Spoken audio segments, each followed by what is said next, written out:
Hello everybody. Our today's topic is issue of debenture. Under companies account आप +2 level के अंदर issue of shares पढ़ते हैं, company के फाइनल अकाउंट का फॉर्मेट पढ़ते हैं, देन आफ्टर एक टॉपिक आता है इश्यू ऑफ डिबेंचर। तो क्या मीनिंग है डिबेंचर का? First of all debentures mean a document which acknowledges the debt या loan made to company। Simple सी बात है, ये एक डॉक्यूमेंट है, पेपर पे लिखा हुआ राइट है कि you have made a loan to company, कि आपने कंपनी को क्या दिया है? लोन। ये लोन है जो कंपनी पब्लिक से इकट्ठा करती है। जैसे एक कॉमन मैन लोन लेता है, वो तो किसी बैंक से लोन लेगा, किसी फ्रेंड से लोन लेगा, किसी प्राइवेट फाइनेंस कंपनी से लोन लेगा। तो कंपनी को भी पैसे की जरूरत है, वो भी बैंक से लोन रेज कर सकती है, फाइनेंशियल इंस्टीट्यूशन से कर सकती है, पर कंपनी को पैसे की जरूरत के लिए एक और सोर्स भी है, that is debenture. Company shares की तरह डिवेंचर भी इशू कर सकती है, और जो बायर होंगे डिवेंचर सब्सक्राइब करेंगे, ऑल आर डिवेंचर होल्डर्स।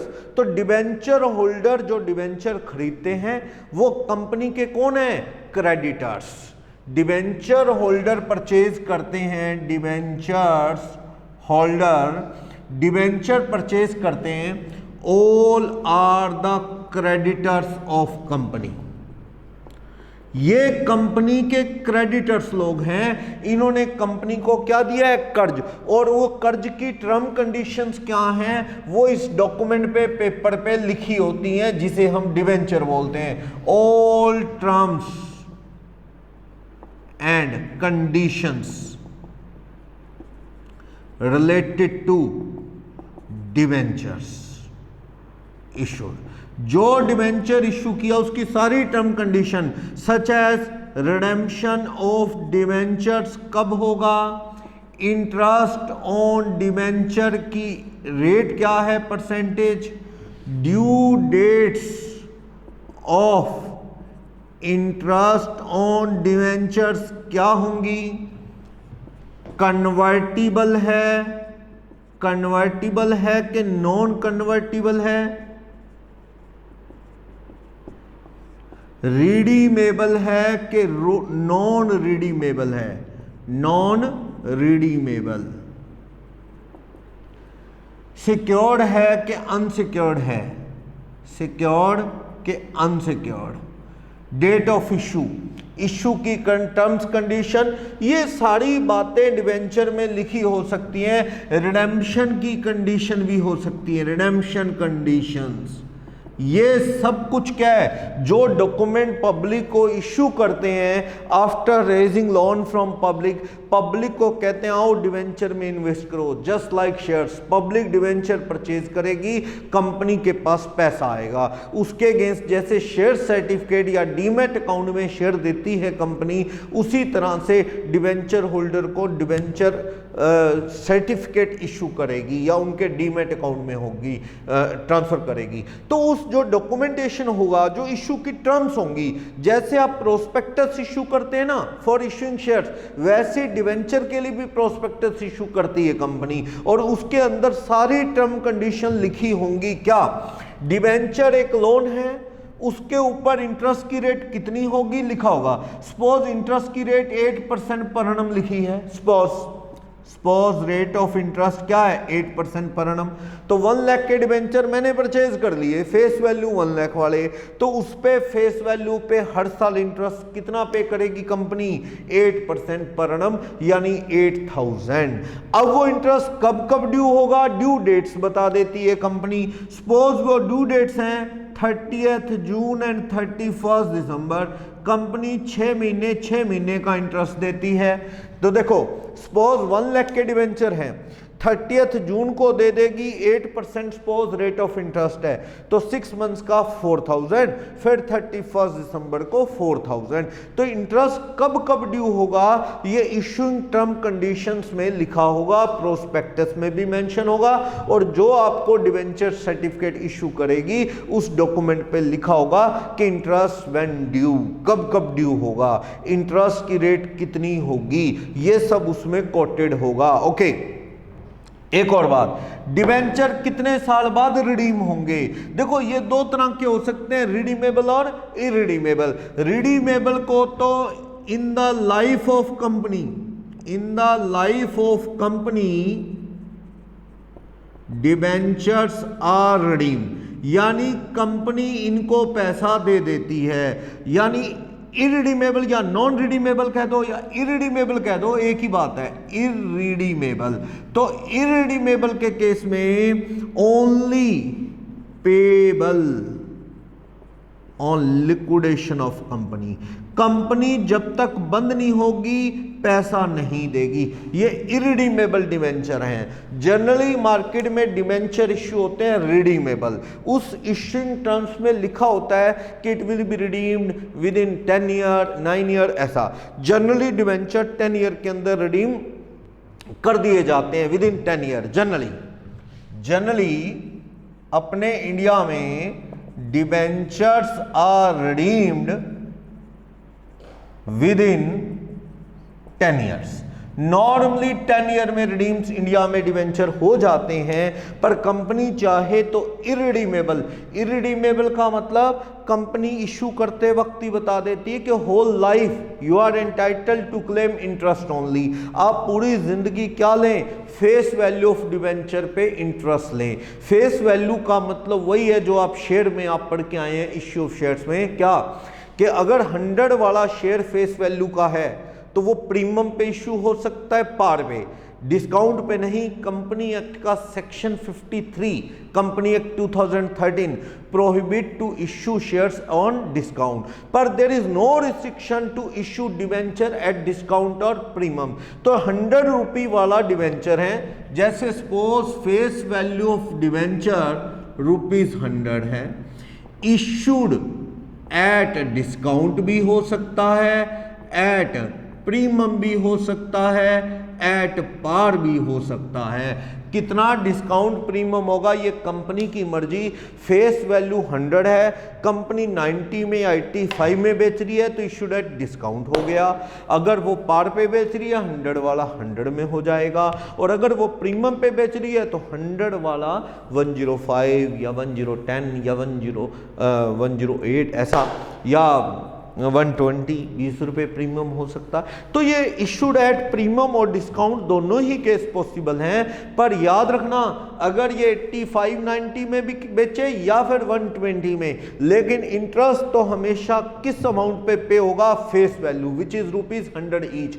एक डिवेंचर 100 का है तो अगर 8% इंटरेस्ट की रेट है तो ₹8 पर annum दिया जाएगा। अगर साल में 2 बार दिया जाता है 6 मंथली तो वो हाफ हाफ कर लो, 100 इंटू 8%, 6 मंथ्स का 4, फिर 31 दिसंबर को 6 मंथ्स का 4, ट्वाइस इन द ईयर दे दिया जाएगा। ये कंपनी को सोचना है। कुछ कंपनी एनुअल बेसिस पे करती हैं इंटरेस्ट, तो पॉसिबल है कि 100 का 8%, 8 होल ईयर का एक ही बार दिया जाए, पर 99% चांस है 6 मंथली हो सकता है। कंपनी चाहे तो क्वार्टरली साल में 4 बार दे सकती है, देना तो टोटल 8% ही है ना, तो वो अगर हाफ हाफ करके देगी तो 4 दे देगी, क्वार्टरली देगी तो 3 महीने बाद तो 3/12 कर लो 8% करने के बाद, तो 2 दे देगी, देना तो 80 है। और एक बात, डिवेंचर की डिनोमिनेशन जनरली क्या होती है? जनरली डिनोमिनेशन डिवेंचर की ₹100 होती है। आप कितने ही क्वेश्चन कंपनी अकाउंट में देखें, आपको डिवेंचर लिखे मिलेंगे तो वो 100 वाला ही मिलेगा। लेस देन 100 और अबव 100 सेट करना है फेस वैल्यू डिवेंचर का तो गवर्नमेंट से सेबी से परमिशन लेनी पड़ती है। तो इसीलिए आपको अक्सर जो डिवेंचर मिलते हैं वो 100 फेस वैल्यू वाले ही दिखते हैं। 1000 या 50 वाला या 10 वाला डिवेंचर जनरली नहीं दिखता, क्योंकि इसकी डिनोमिनेशन 100 ही भी बाय लॉ फिक्स है। हाँ, कम ज़्यादा हो सकती है परमिशन लेके, लेकिन शेयर की डिनोमिनेशन का कोई रूल नहीं। शेयर की फेस वैल्यू 100 भी हो सकती है, 10 भी, 1 भी, 50 भी, कोई फिक्स नहीं। शेयर कितने वाला भी हो सकता है, फेस वैल्यू ऑफ शेयर पे कोई रिस्ट्रिक्शन नहीं, डिवेंचर पे है। तो जो डिवेंचर है ये लोन है। जैसे पब्लिक शेयर खरीदती है शेयर मार्केट से, तो आपकी कंपनी में शेयर होल्डर आते हैं, मालिक होते हैं कंपनी के।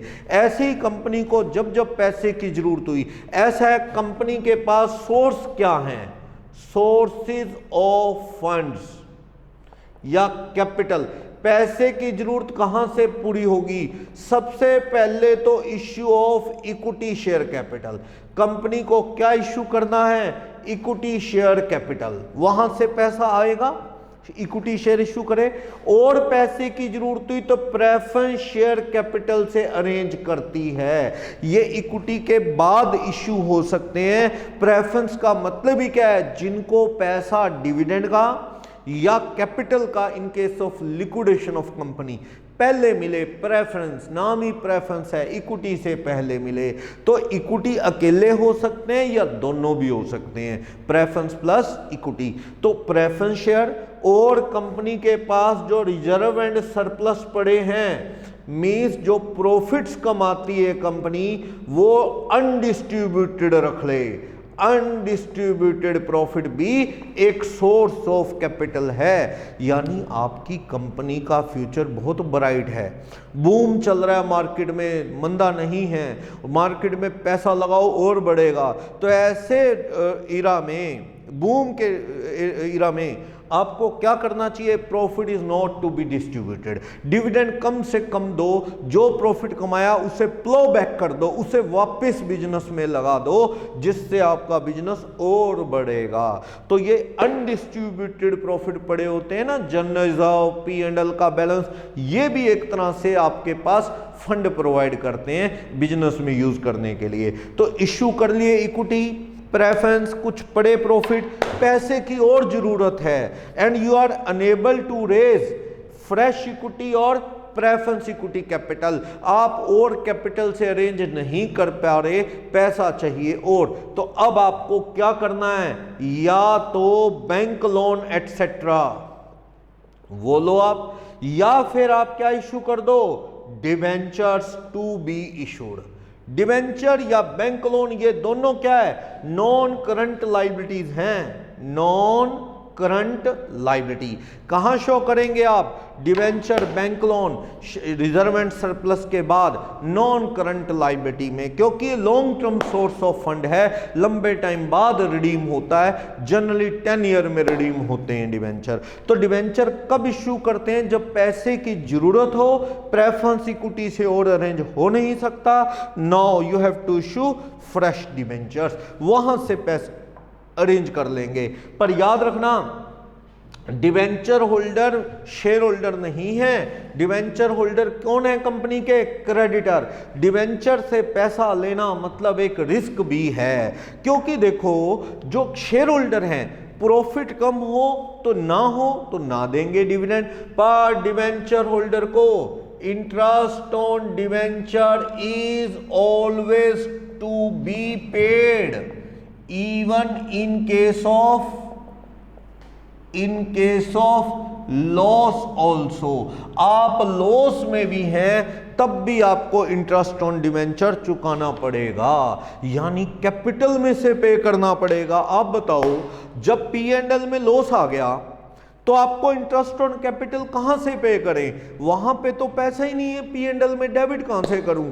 कर दो डेबिट, लॉस ज्यादा होता है होने दो, और ये लॉस कैपिटल को क्या कर देगा? माइनस। यानी मेरा कहने का मतलब इन अदर वर्ड्स कि लॉस के केस में you have to pay the whole amount of interest on debenture out of capital. Capital में से पे कर दिया जाएगा whole amount of interest on debenture. कैसे? कैपिटल में से।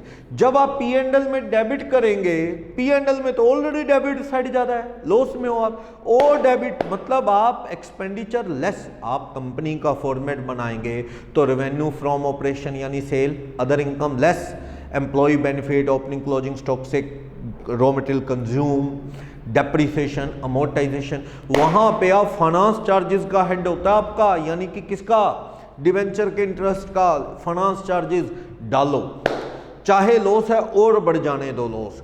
अब देखो लॉस बढ़ गया तो कहां जाएगा, ये लॉस रिजर्व एंड सरप्लस में जाएगा, और ये रिजर्व एंड सरप्लस में P&L का बैलेंस क्या दिखेगा, माइनस, रिजर्व एंड सरप्लस में माइनस। तो आपकी अगर नेटवर्थ या शेयर होल्डर फंड कोई पूछेगा तो वो क्या हो जाएगा, कम हो जाएगा, क्योंकि शेयर होल्डर फंड या नेटवर्थ आप कैसे निकाला करते हैं, शेयर होल्डर फंड या नेटवर्थ आप कैसे सोल्व किया करते हैं, equity share capital, preference share capital plus reserve and surplus.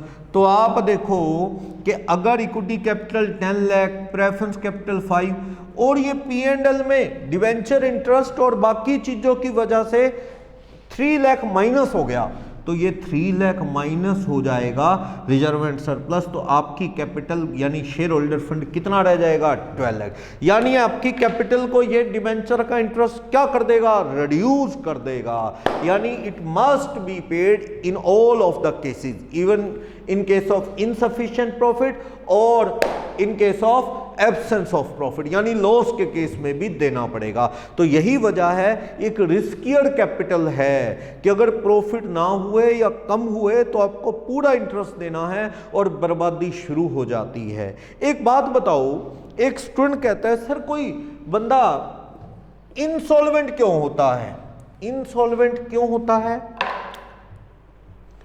Insolvency किसी कंपनी की या किसी पर्सन की क्यों होती है, लोन्स एंड अदर लायबिलिटीज, उसकी other liability greater than realised value of all assets, उनकी सारी असेट से जो आ सकता है उससे ज्यादा देना है। आपकी लायबिलिटी है 10 CR की और आपकी असेट्स की रियलाइज वैल्यू जो है वो 7 CR है, तो 3 CR यानी 3 करोड़ कहां से लाएंगे आप, रेशो में ही बांटना पड़ेगा 70%। परसेंटेज में बात करो तो 70% डिस्ट्रीब्यूट होगा, जिसने 1 लाख लेना है उसको 70,000 देंगे, जिसने 2 लाख देना है उसको 140। ऐसा होता क्यों है, वजह बिल्कुल क्लियर है कि आप लोन लेते क्यों हैं। लोन टेकन, सपोज लोन ले रहे हैं eight the rate of 6% per annum, मान लो 1 करोड़ का लोन ले लिया, आपकी एक्सपेक्टेड रिटर्न बाय इन्वेस्टमेंट, आपको उम्मीद है कि बिजनेस में पैसा लगा के 1 करोड़ मैं कमा लूंगा सपोज 10%। आप लोन लेते क्यों हैं, क्योंकि आपकी एक्सपेक्टेशन है कि आपका इंटरेस्ट 6% है लेकिन कमाई 10। आप देखो जब वुलन क्लॉथ का सीजन आता है तो एक आदमी वुलन क्लॉथ का बिजनेस करता है, तो वो इकट्ठा माल उठाता है, धीरे धीरे सारा सीजन बेचता है, तो उसके पास पैसा नहीं, वो लोन लेके माल खरीद लेता है। मान लो 1 करोड़ का लोन ले लिया, 6% पे मिल रहा है, 6 लाख पर एनम, 6 लाख साल का, और उसे उम्मीद है कि बाय इन्वेस्टिंग इन क्लोज, अगर मैं क्लोज में पैसा लगाता हूं रेडीमेड में, आफ्टर सेलिंग होल स्टॉक मुझे बचेगा 1 करोड़ का 110 हो जाएगा, यानी कितने परसेंट, 10%। 6% दे भी दूंगा लोन का तो भी मेरे पास 4 लाख तो बचेगा, 4% 1 करोड़ का। तो इस एक्सपेक्टेशन के साथ हर इंसान लोन लेता है, हर कंपनी लोन लेती है कि हम लोन ले रहे हैं 6 में, 5 में, 4 में, 7 में, और एक्सपेक्टेशन है इनकम की 10, 11, 12। पर कई बार ऐसा हो नहीं पाता जैसा हम सोचते हैं। एक्चुअल में क्या हुआ, एक्चुअल रेट ऑफ रिटर्न क्या हुआ, कपड़े ज्यादा वुलन बिके ही नहीं। क्या हुआ, इस साल जो है मौसम विंटर सीजन ऐसा चला गया, बहुत ज्यादा चिल्ड हुआ ही नहीं, टेम्परेचर डाउन हुआ ही नहीं, वुलन क्लॉथ ज्यादा बिके ही नहीं, इसको इनकम ही कितनी आई, सिर्फ 4 या 3 या 5%। अब आप सोचो, इसे जो कपड़ा बेच के, क्योंकि इसे डिस्काउंट ऑफर लगाने पड़े माल बेचने के लिए, कमाई सिर्फ 4%, नहीं तो खराब हो जाता माल। और जो डिवेंचर का इंटरेस्ट है या लोन का इंटरेस्ट है वो कितना है, 6%। तो by investment of 1 crore in cloth या रेडीमेड क्लॉथ स्टॉक, उसको इनकम आई 4%, 4 lakh, but he has to pay interest 6% यानी 6 लाख। 2 लाख कहां से देगा वो? 2 लाख अपनी कैपिटल ही उसकी माइनस हो जाएगी और बर्बादी शुरू हो जाएगी। अभी तो ये 2 लाख है, अब देखो कैपिटल कम, अब उसने और बिजनेस करना है तो वो क्या है, और कर्ज लेता है, उसमें भी ऐसा हो गया तो डे बाय डे पोजीशन क्या होती रहती है उसकी, डाउन। और कभी कभी तो ऐसे हालात होते हैं कि बंदे ने 1 करोड़ का लोन लिया, आपने अपनी एक शॉप, एक बिल्डिंग सिक्योर कर दी बैंक के पास, 1 करोड़ का लोन रेज कर लिया 6% पर annum पे, अब आपका पैसा रेडीमेड में ब्लॉक हो गया, बिके ही नहीं, काफी कोशिश की, you are unable to redeem the amount of loan to bank, आप दे नहीं पा रहे। अब भी मौका था कि आप वो शॉप बेच बचा के बैंक का लोन क्लियर कर देते तो यही काम रुक जाता। लेकिन होता क्या है, बैंक नहीं चाहता कि आप पे एक्शन लेने की नौबत आए या आपकी प्रॉपर्टी बेचने की। बैंक वाले ऑफिशियल्स आपको ऑफर करते हैं कि सर आपके पास तो एक घर भी है, ऐसा करो घर के ऊपर 2 करोड़ का लोन ले लो या 1.5 करोड़ का लोन ले लो और नए लोन से पुराना 1 करोड़ का लोन क्लियर कर देना और 50 लाख और यूज कर लेना। अब वो आदमी ऐसा ही करता है, 50 लाख या 1 करोड़ एक्स्ट्रा वो यूज करता है इधर उधर, उसमें भी कोई अच्छे रिजल्ट नहीं मिलते। अब नौबत आ गई, जिसको 1 करोड़ देना मुश्किल हो रहा था वो 1.5 और 2 करोड़ कैसे देगा। फिर आ जाते हैं बैंक वाले, when he is unable to pay the loan amount of 1.5 CR देने में अनेबल है, तो वो कहते हैं जी आपके पास एक मेन मार्केट में शॉप पड़ी है, उसके ऊपर लोन ले लो 3 करोड़ का मिल जाएगा, तो उसकी सिक्योरिटी पे लोन दे दिया उसको। अब 1.5 करोड़ दे नहीं पा रहा था 3, फिर वो पैसा ब्लॉक। धीरे धीरे नौबत आती है, प्रॉपर्टीज बिकनी शुरू होती है उसकी। अगर पहले एक लोन था छोटा लोन, एक दुकान या बिल्डिंग बेच के लोन क्लियर कर देता, आगे से लोन संभल के लेता कि बिजनेस में स्कोप नहीं तो थोड़ी देर क्या है मतलब बिजनेस ना ही करूं, महीना 2 महीने रेस्ट पे रहूं तो अच्छा रहता, लेकिन वो रिस्क लेता गया और लोन लेता गया, एक पोजीशन आई कि प्रॉपर्टीज बेच के ही लोन चुकाना पड़ा। तो इंसॉल्वेंसी की सबसे बड़ी वजह है कि लोन पे जो इंटरेस्ट है वो उतना ही रहता है, इनकम आपकी डाउन होने पे बर्बादी शुरू होती है, क्योंकि हम जैसा एक्सपेक्ट करते हैं वैसे ही सब कुछ हमारे अकॉर्डिंग हो तो नहीं पाता ना। हम तो सोच रहे थे 10% इनकम होगी, लेकिन इनकम एक्चुअल में कम हुई तो प्रॉब्लम तब शुरू होती है। तो मैं यही कह रहा हूं कि रिस्कियर कैपिटल देते हैं डिवेंचर होल्डर या बैंक वाले, क्योंकि उन्होंने तो अपना इंटरेस्ट लेना है, लेकिन प्रेफरेंस और इक्विटी थोड़ी सिक्योर्ड कैपिटल देते हैं। They are owner of the company. Preference को माना डिविडेंड फिक्स लगा होता है, लिखा होता है ना प्रेफरेंस के साथ। सपोज प्रेफरेंस के साथ लिखा हुआ है डिविडेंड की रेट 10%, कि 10% डिविडेंड दिया जाएगा, तो ये ठीक है 10%, लेकिन अगर कंपनी लॉस में हो तो ये डिविडेंड नहीं देते। आप इश्यू ऑफ शेयर्स में पढ़ते हैं ये कि अगर हाँ कम्युनिटी प्रेफरेंस शेयर है तो क्लब करते रहो नॉन पेड अमाउंट, जब इकट्ठा प्रॉफिट आएगा तब दे देंगे, ना आया तो नहीं देंगे। इक्विटी का भी ऐसा होता है, नहीं प्रॉफिट तो नहीं देंगे, यानी ये लॉस नहीं बढ़ाते, प्रॉफिट होगा तो दे देंगे, नहीं है तो स्किप कर देंगे। लेकिन डिवेंचर या बैंक वाले तो लेंगे ही लेंगे, लॉस के केस में भी इंटरेस्ट लेंगे। ओके, और ये बहुत सिक्योर्ड सोर्स है जो क्रेडिटर है या लेंडर है उनके लिए, क्योंकि इसकी पेमेंट जो है ना,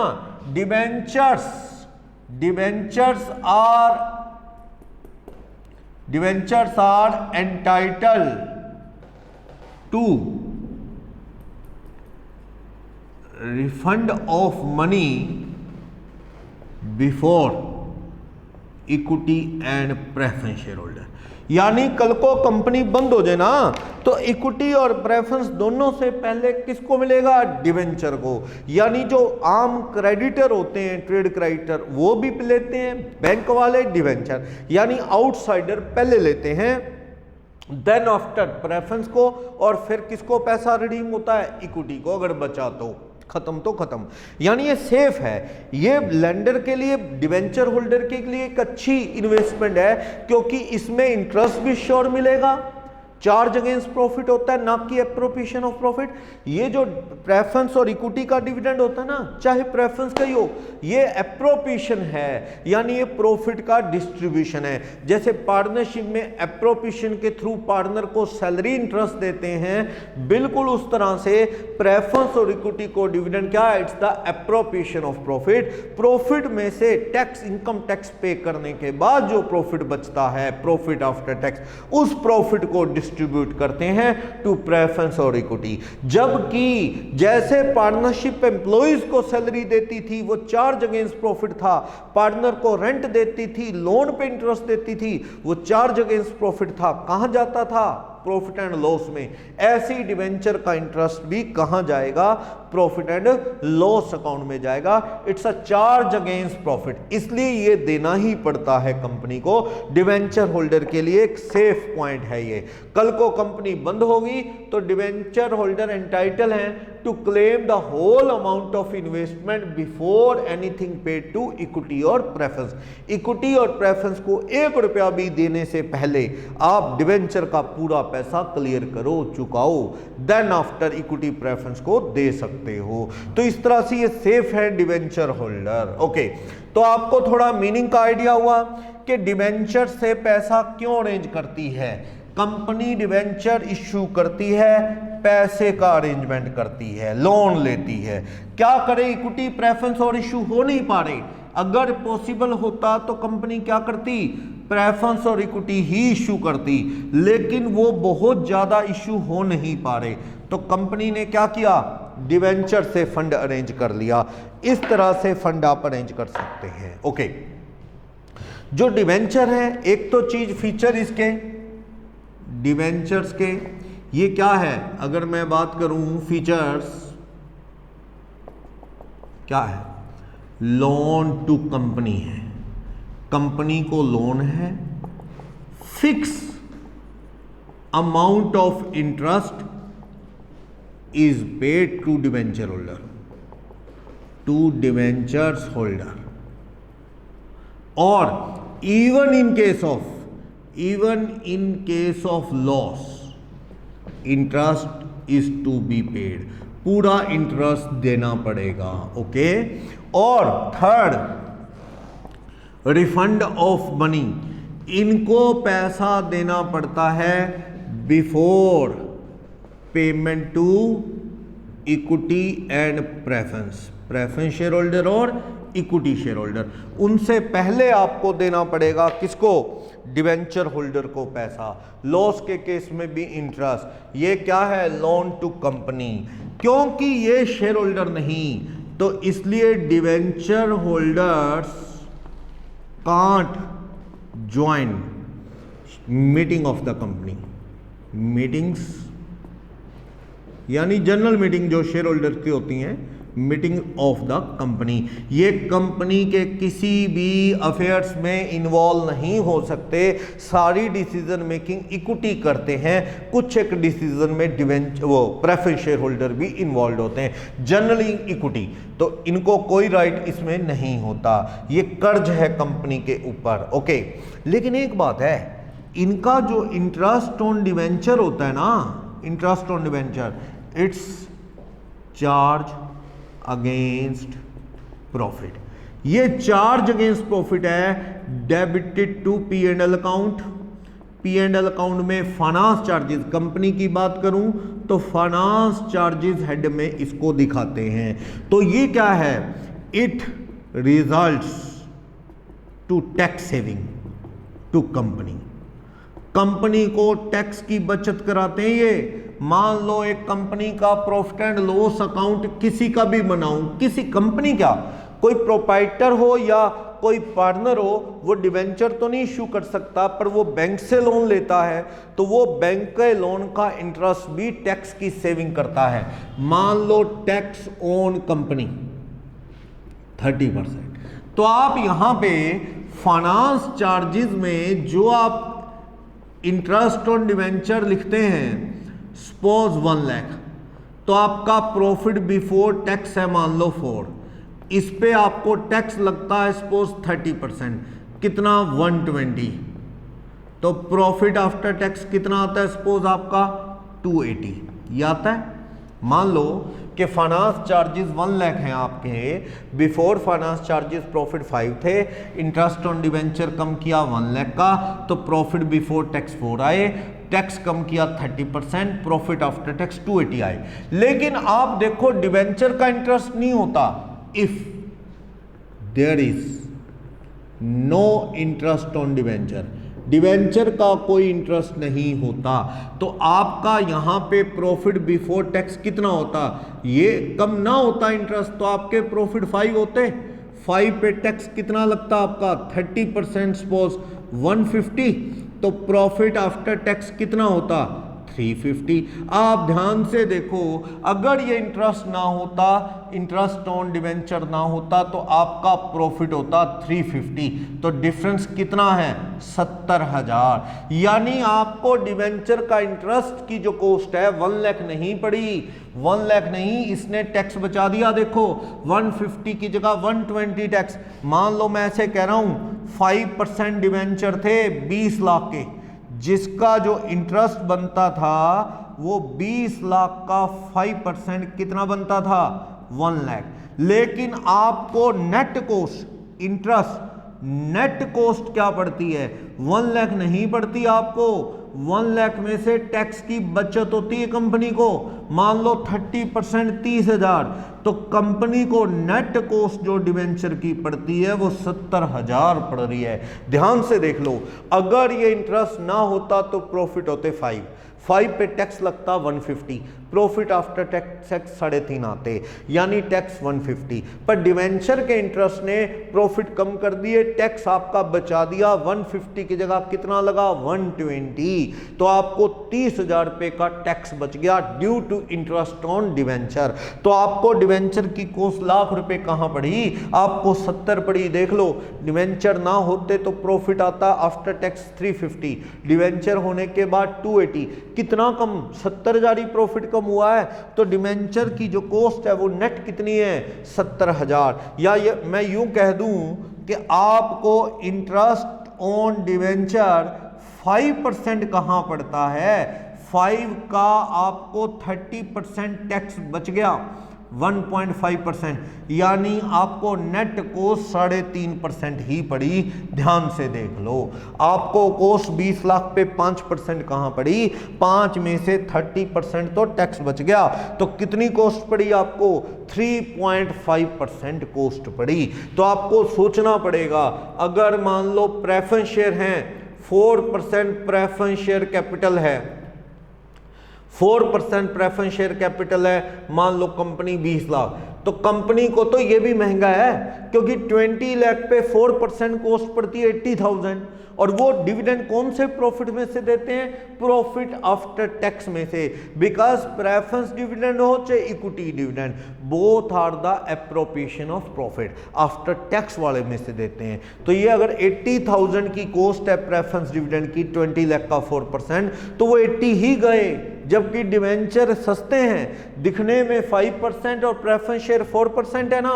ध्यान से देखो 5 नहीं है, 5 में से 30% टैक्स की बचत होके वो तो 3.5% है, यानी 20 लाख का 5% 1 लाख, 30,000 का टैक्स बच जाएगा, 30% 30,000, 70 कॉस्ट, इसकी कॉस्ट कितनी 80। अभी मोर ओवर इसमें तो प्रेफरेंस डिविडेंड बांटोगे तो एक 15% के अबाउट एक डिविडेंड टैक्स लगता है, 15 plus surcharge plus education cess, तो काफी महंगा पड़ता है प्रेफरेंस का डिविडेंड पे करना। डिवेंचर एक सस्ता सोर्स है, सस्ता क्यों है, due to saving in tax. लेकिन सिर्फ ड्रॉबैक ये है कि लॉस के केस में भी इंटरेस्ट देना पड़ेगा, और कैपिटल भी इनको अर्ली बेस पे रिडीम करनी पड़ती है। तो बता रहा है डिवेंचर के फीचर, एक एविडेंस है लोन का, कंपनी को लोन दे रखा आपने, फिक्स डेट्स पे इंटरेस्ट देती है कंपनी, फिक्स परसेंटेज से देती है, चार्ज अगेंस्ट प्रॉफिट है, और इंटरेस्ट किस पे कंप्यूट होता है, फेस वैल्यू पे बता चुका हूं, चाहे डिवेंचर पार पे बेचा, प्रीमियम पे बेचा, चाहे डिस्काउंट पे बेचा। और ये प्रेफरेंस डिवेंचर प्रेफरेंस शेयर के टाइप की तरह डिवेंचर के भी कुछ टाइप्स हैं, आप बात करेंगे, चार्ज हो भी सकता है और नहीं भी। ओके, ये देखना, यहाँ ये फीचर्स अपने देख लिए। ये जो डिवेंचर हैं, debenture may have charge against property of company or not। Charge against companies property हो भी सकता है और नहीं भी, जनरली होता है, जनरली सिक्योर्ड होते हैं। Secured means they have charge, secured होते हैं। चार्ज दो तरह का होता है, फिक्स चार्ज और फ्लोटिंग चार्ज। बड़े लोगों को इसी में प्रॉब्लम होती है कि मीनिंग क्या है फिक्स चार्ज और फ्लोटिंग चार्ज का। फिक्स चार्ज का मतलब तो हो गया mortgage on particular property of the company, property of company. Mortgage यानी फिक्स चार्ज कह दो। ये किसी मॉर्गेज वर्ड ज्यादातर तो लैंड एंड बिल्डिंग की सिक्योरिटी पे लोन लेते हैं ना, किसी जमीन जायदाद पे, उसके लिए यूज होता है लैंड एंड बिल्डिंग पे। अगर कंपनी ने कोई जमीन जायदाद सिक्योर कर दी, डिबेंचर इशू की, उसकी टर्म कंडीशन भी लिख दिया कि in case of default in payment to all the debenture holder by company they can claim their amount from the land and building of the company. Address बता दिया है और चार्ज डीड तैयार होता है बकायदा, तो उसके अकॉर्डिंग गिरवी रख दिया है, तो ये फिक्स चार्ज है। ये प्रॉपर्टी कंपनी बेच नहीं सकती until the payment of debenture, जब तक डिबेंचर क्लियर ना कर दिए जाएं। आपने बैंक लोन सुने होंगे, घर के ऊपर शॉप की सिक्योरिटी पे मिलते हैं, तो वो बेच नहीं सकते प्रॉपर्टी क्योंकि वो सिक्योर्ड विद बैंक है। बिल्कुल वैसी ये लैंड एंड बिल्डिंग कंपनी बेच नहीं पाएगी क्योंकि ये क्या है, डिबेंचर के पास सिक्योर्ड है। लेकिन ये चार्ज तो फिक्स चार्ज। फ्लोटिंग चार्ज का मतलब होता है on all assets of company, सभी एसेट्स पे होता है। सिर्फ वो जिन बैंक वालों के पास मान लो जमीन जायदाद पे फिक्स चार्ज है, तो फिक्स चार्ज वालों का तो पहले राइट है उस जमीन जायदाद पे। अदरवाइज जितनी भी नॉर्मल एसेट्स हैं जो कहीं मॉर्गेज नहीं है, वो वाली सारी एसेट्स पे चार्ज होता है। और ये रोक तो नहीं सकते एसेट्स बेचने पे, but in case of liquidation of company, liquidation of company या फिर default in payment to debentures at that time, उस वक्त डिवेंचर को आप दे नहीं पा रहे पैसा, तो उस केस में ये सारी एसेट्स बेच के जो पैसा आएगा, जैसे कि स्टॉक, डेटर, कोई मशीन, उन सब में से बेच के जो पैसा आएगा डिबेंचर को दिया जाएगा। फ्लोटिंग चार्ज का मतलब है ऐसा नहीं किसी पर्टिकुलर एसेट पे आपका राइट है, बस सारी एसेट्स पे है। इन केस ऑफ लिक्विडेशन कंपनी के पास पैसा शॉर्ट ऑफ फंड है, तो कंपनी बाकी सारी एसेट्स बेच के आपको डिवेंचर को पहले पैसा देगी। ये यानी फ्लोटिंग चार्ज कब काम करता है normally, in case of liquidation of company. तो ये क्या है, एक तरह से तब काम करेगा, आपको पैसा पहले दिलवा देगा। जबकि फिक्स चार्ज का मतलब तो होता है कि आपका पैसा अभी सेफ है, यानी कंपनी अभी भी उन एसेट्स को बेच नहीं सकती till the payment of debenture. तो ये थोड़ा सा पॉइंट ऑफ डिफरेंस है दोनों के अंदर। सिक्योर्ड ही होते हैं अपने इंडिया में डिवेंचर, अनसिक्योर्ड जिनका कोई चार्ज ही नहीं, ना फ्लोटिंग ना फिक्स। इंडिया में जो इश्यू होते हैं डिवेंचर जनरली वो इश्यू होते हैं सिक्योर्ड, चाहे फ्लोटिंग चार्ज वाले हों चाहे फिक्स। ज्यादातर कुछ भी मेंशन नहीं तो अक्सर फ्लोटिंग चार्ज में होता ही है डिवेंचर का। और डिवेंचर के टाइप में एक तो ये हो गया सिक्योर्ड अनसिक्योर्ड, एक कन्वर्टिबल नॉन कन्वर्टिबल। क्या होता है कन्वर्टिबल डिवेंचर्स और नॉन कन्वर्टिबल डिवेंचर? क्या होता है जब शुरू में डिवेंचर इशू करती है कंपनी, कन्वर्टिबल नॉन कन्वर्टिबल, जब डिवेंचर इशू करती है तभी बता देती है कि you can convert debenture to the share. कितने शेयर मिलेंगे बता देगी कि 1 डिवेंचर के बदले में 8, 7, 2, 4 जो भी, तो आपका मन करे तो you can convert the debenture to the share. ऐसा है, शुरू में लोग कंपनी के शेयर में कई बार नहीं लगाने में इंटरेस्टेड, ऑलरेडी जो इश्यू हो गए शेयर हो गए और नहीं खरीद रहे लोग डिवेंचर खरीद लेते हैं क्योंकि डिवेंचर सेफ सोर्स है। उनको पता है कि इनको पैसा पहले मिलेगा, इंटरेस्ट भी फिक्स, तो डिवेंचर भाग के ले लेते हैं, शेयर में डरते हैं। लेकिन साल 2 साल बाद जब कंपनी पे फेथ बन जाता है, कंपनी स्टेबल है बिजनेस में, तो उनका मन होता है कि कंपनी के ओनर बने, हम मीटिंग में पार्टिसिपेट करें, फायदा ज़्यादा रिस्क ज़्यादा है तो वो क्या है, कन्वर्ट करना चाहें तो कन्वर्टिबल डिवेंचर को बदल के वो शेयर ले सकते हैं। शुरू में नहीं बदलते, वो लेटर स्टेज में बदल सकते हैं अगर डिवेंचर कन्वर्टिबल है। नॉन कन्वर्टिबल को बदल के कभी शेयर नहीं दिए जा सकते। ये इश्यू करते वक्त बताया जाएगा कन्वर्टिबल है कि नॉन कन्वर्टिबल, रिडीमेबल है कि इरिडीमेबल। बता चुका हूं, रिडीमेबल को कंपनी जो भी पीरियड है उसमें पे कर देगी, पे बैक कर देगी, चुका देगी, रिडेम्पशन ऑफ डिवेंचर कर देगी, ओके। लेकिन इरिडीमेबल को कंपनी रिडीम नहीं कर सकती, लिक्विडेशन पे देगी बस, उससे पहले नहीं। नॉर्मली रिडीमेबल इशू होते हैं, 10 ईयर में रिडीम करते हैं, कन्वर्टिबल नॉन कन्वर्टिबल दोनों हो सकते हैं। सिक्योर्ड इशू होते हैं, अनसिक्योर्ड कम इशू होते हैं, ठीक। और रजिस्टर्ड और बेरर, ये क्या है, रजिस्टर्ड डिवेंचर और बेरर डिवेंचर। बेरर में तो किसी का नाम ही नहीं, जिसके पास डिवेंचर है इतने नंबर से इतने डिवेंचर वही मालिक है, बस जिसको वो सर्टिफिकेट दे दो ही इज ऑनर। लेकिन अपने इंडिया में चलते नहीं, कौन से चलते हैं, रजिस्टर्ड, नेम भी है बंदे का, हु इज ऑनर। अगर वो अपना डिवेंचर किसी को बेचेगा तो कंपनी के रिकॉर्ड में अपडेट होगा, लास्ट ओनर का नेम स्ट्रक ऑफ होगा वहां कंपनी के रिकॉर्ड से, नए के नाम नया सर्टिफिकेट आएगा। तो ये रजिस्टर्ड डिवेंचर में होता है, कंपनी के रिकॉर्ड में पूरा डिटेल है हु इज ऑनर। कल को इंटरेस्ट भी कंपनी उसे देगी जो उसके रिकॉर्ड में ऑनर है उसको। तो इसलिए मैं कह रहा हूं कि इंडिया में रजिस्टर्ड डिवेंचर का ट्रेंड है। बेरर तो चोर चुरा के ले जाए फिर भी वो बड़ी दिक्कत है, मालिक बन बैठेगा, वो प्रूव करते रहना कि चोरी हुए हैं, मुश्किल है। इंडिया में बेरर डिवेंचर इशू करने का ट्रेंड नहीं। तो चलो फर्स्ट पे डिवेंचर मीनिंग बता रहा है, सिक्योर्ड अनसिक्योर्ड की बात बता रहा है, एक्नॉलेजमेंट है डेट की वो बता रहा है, इंटरेस्ट हमेशा ही देना पड़ेगा वो बता रहा है, फेस वैल्यू पे यानी कि पार प्रीमियम डिस्काउंट पे इश्यू हो सकते हैं, सिक्योर्ड अनसिक्योर्ड हो सकते हैं, कब रिडीम होगा इश्यू की टर्म्स में लिखा होगा। कभी कभी तो इश्यू करते वक्त कंपनी ये भी बता देती है कि it will be redeemed after 5 year at 20% premium 30% premium, यानी इश्यू करते वक्त ही लालच दे देती है कितने साल बाद देंगे और तुम्हें फालतू देंगे, 1 लाख का एक 20 देंगे या एक 30, 20 या 10 या 5% प्रीमियम पे देंगे ताकि लोग जल्दी जल्दी डिवेंचर सब्सक्राइब करें, खरीदें। इस लालच में एक तो इंटरेस्ट आएगा, एक कल को पेमेंट भी थोड़ी सी क्या होगी, नॉर्मल वैल्यू से ज्यादा। तो ये शुरू में बता भी सकती है कंपनी कि रिडेम्पशन प्रीमियम पे इस तरह होगी और नहीं भी, डिपेंड करता है कंपनी के ऊपर, ओके। तो ये है डिवेंचर शेयर में क्या डिफरेंस है, पेज नंबर फर्स्ट पे ही देख सकते हैं। क्रेडिटर हैं, शेयर होल्डर कौन होते हैं, ओनर होते हैं। डिवेंचर को कोई वोट का राइट नहीं, general meetings of the company में शेयर होल्डर, और वो भी कौन से, इक्विटी ही ज्वाइन करते हैं।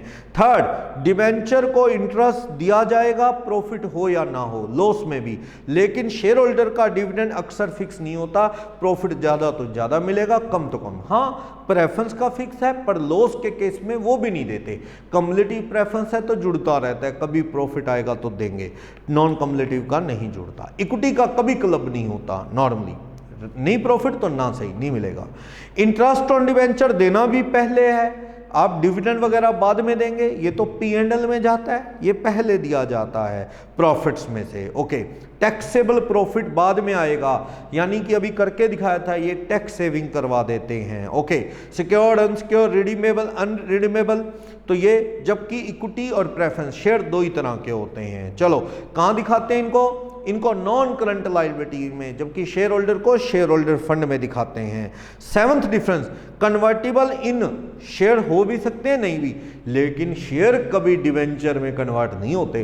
कभी सुना है इक्विटी को बदल के कंपनी ने डिवेंचर दे दिया, पॉसिबल ही नहीं, अलाउड ही नहीं। हाँ, डिवेंचर को बदल के इक्विटी दिए जा सकते हैं, प्रेफरेंस को बदल के इक्विटी दिए जा सकते हैं। चलो नेक्स्ट, डिवेंचर कहता है फॉरफिट नहीं हो सकते। आप इश्यू ऑफ शेयर में पढ़ते हैं, in case of default in payment of call money या allotment money, company can forfeit your shares immediately, कर सकती है with prior warning to pay the amount within specified date. अगर उस पे डेट में नहीं देते तो विद वार्निंग आपके शेयर फॉरफिट कर सकती, मीन्स जो अमाउंट पेड है वो फॉरफिचर अकाउंट में ट्रांसफर कर सकती है। तो लेकिन शेयर फॉरफिट होते होंगे, डिवेंचर नहीं। प्रॉफिट आया तो इंटरेस्ट तो भी देना है, नहीं आया तो भी देना है, कैपिटल पहले देनी है, और फॉरफिचर डिवेंचर कभी होते नहीं दिया तो भी कोई बात नहीं, इंटरेस्ट भी कम दे देंगे हम।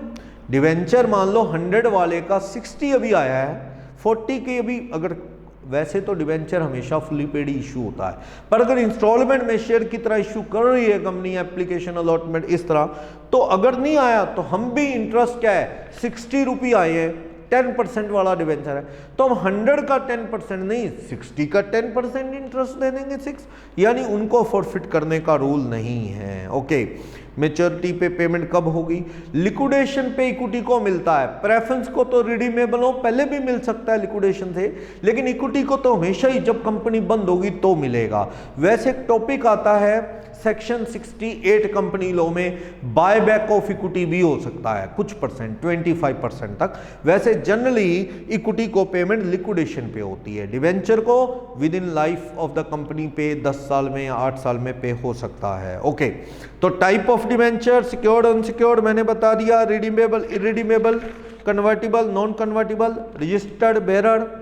ठीक, फर्स्ट सेकंड डिवेंचर क्या है? बस ऐसा है, पहले इश्यू किए ना डिवेंचर, उनको आपने बता दिया कि आप फर्स्ट डिवेंचर हो, और जो आपके बाद इश्यू होंगे हम उसे सेकंड में क्लासिफाई करेंगे, और सेकंड वालों का राइट आपके साथ प्रोपोर्शनेट नहीं होगा।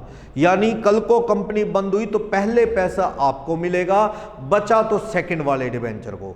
जब आप मान लो पहले 1 करोड़ के डिवेंचर इशू किए, उनको ये कंडीशन बता दी कि इसके बाद जो डिवेंचर इशू होंगे वो आपके साथ प्रोपोर्शनेटली शेयर नहीं करेंगे पैसे को, कल को कंपनी से जो पैसा आएगा वो आपको पहले मिलेगा।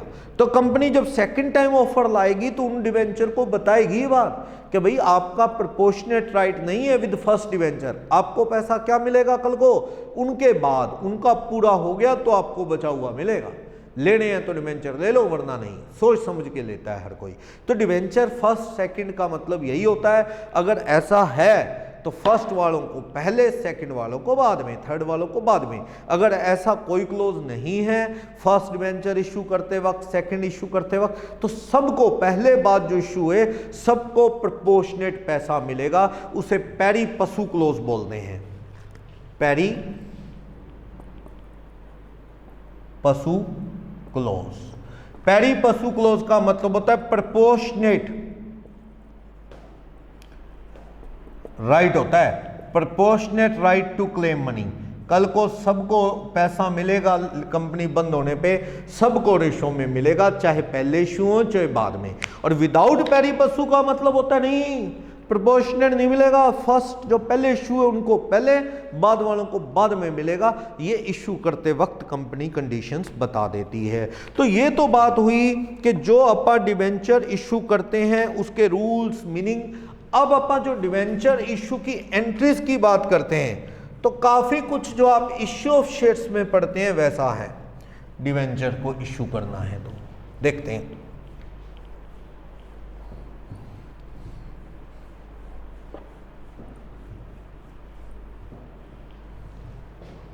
देखो, डिवेंचर को इशू करना है तो ये क्या है, पार प्रीमियम पे। मान लो फुल्ली पेड डिवेंचर इशू हो रहे हैं, फुल्ली पेड डिवेंचर्स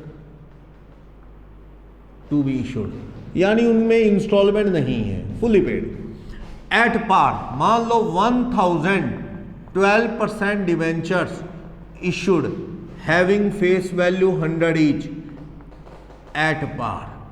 अपन इशू किए पार पे 100 वाले 1000 डिवेंचर, तो एंट्री होगी bank account debit to 12% debentures account. कितना पैसा? आप 1000 डिवेंचर इश्यू कर देंगे, ₹100 ईच,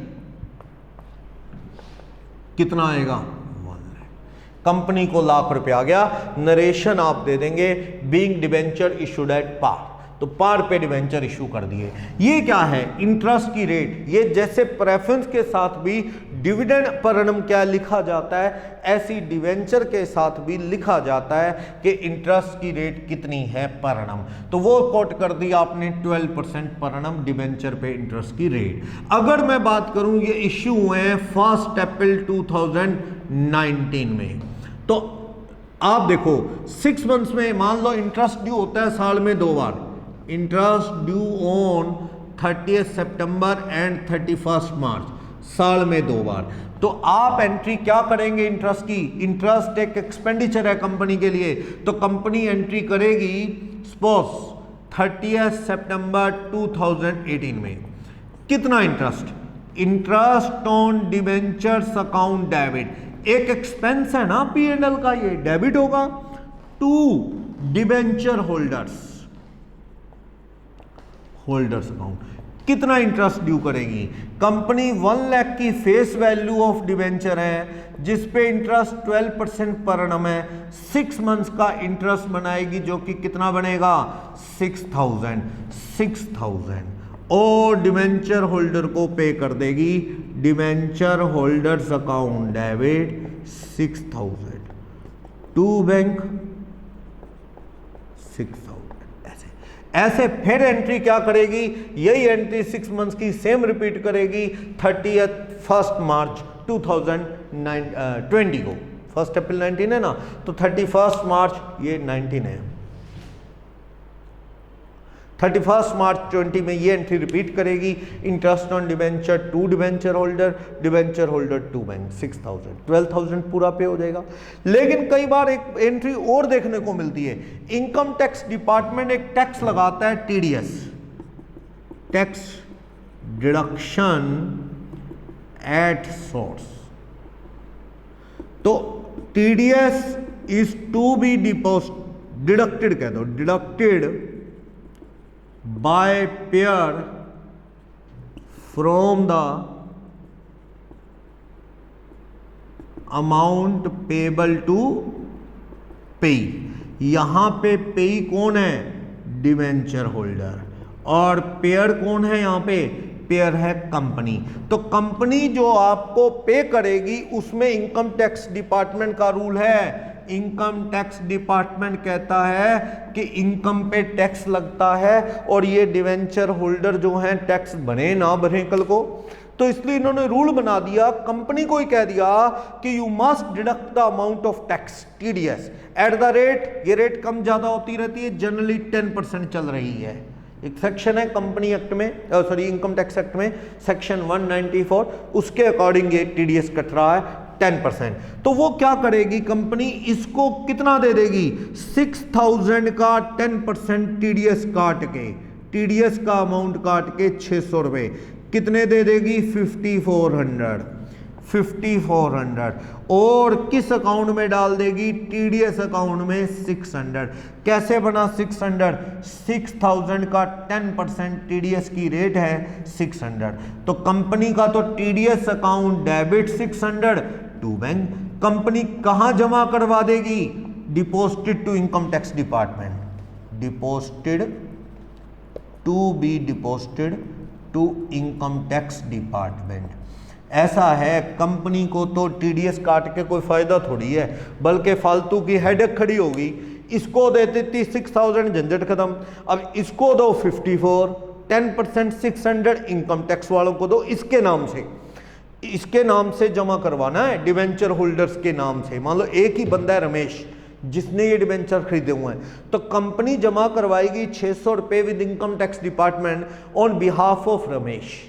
इनकम टैक्स को कहेगी जी ये बंदा रमेश है, इसकी तरफ से इसकी इनकम में से 6,000 में से 600 काटे हैं, ये लो टैक्स। रमेश का एक पैन नंबर होता है, pan number permanent account number, उसको रेफरेंस देके जमा करा देगी। कल को रमेश अपनी इनकम 6,000 मानेगा, उसको मिले तो कैश 54 है, पर 600 की कंपनी से एक चिट एक्नॉलेजमेंट मिल जाएगी कि तेरा TDS कटा है, तो वो 600 कल को एडजस्ट कर लेगा इनकम टैक्स डिपार्टमेंट के साथ। मान लो रमेश का कल को टैक्स 10,000 बना, तो वो 9400 भर देगा, 600 कह देगा कि मेरे पैसे कंपनी ने आपको दे दिए हैं, इनकम टैक्स डिपार्टमेंट को ये कह देगा। अगर अगर रमेश का कल को टैक्स ही नहीं बना, इनकम टैक्स ही नहीं बना, क्योंकि इनकम टैक्स में कुछ रूल हैं कि अप टू 250 कोई टैक्स पे करने की जरूरत नहीं, साल के 2.5 लाख से कम हो तो उस केस में रिफंड मिल जाएगा रमेश को, ये पैसा वापस आ जाएगा।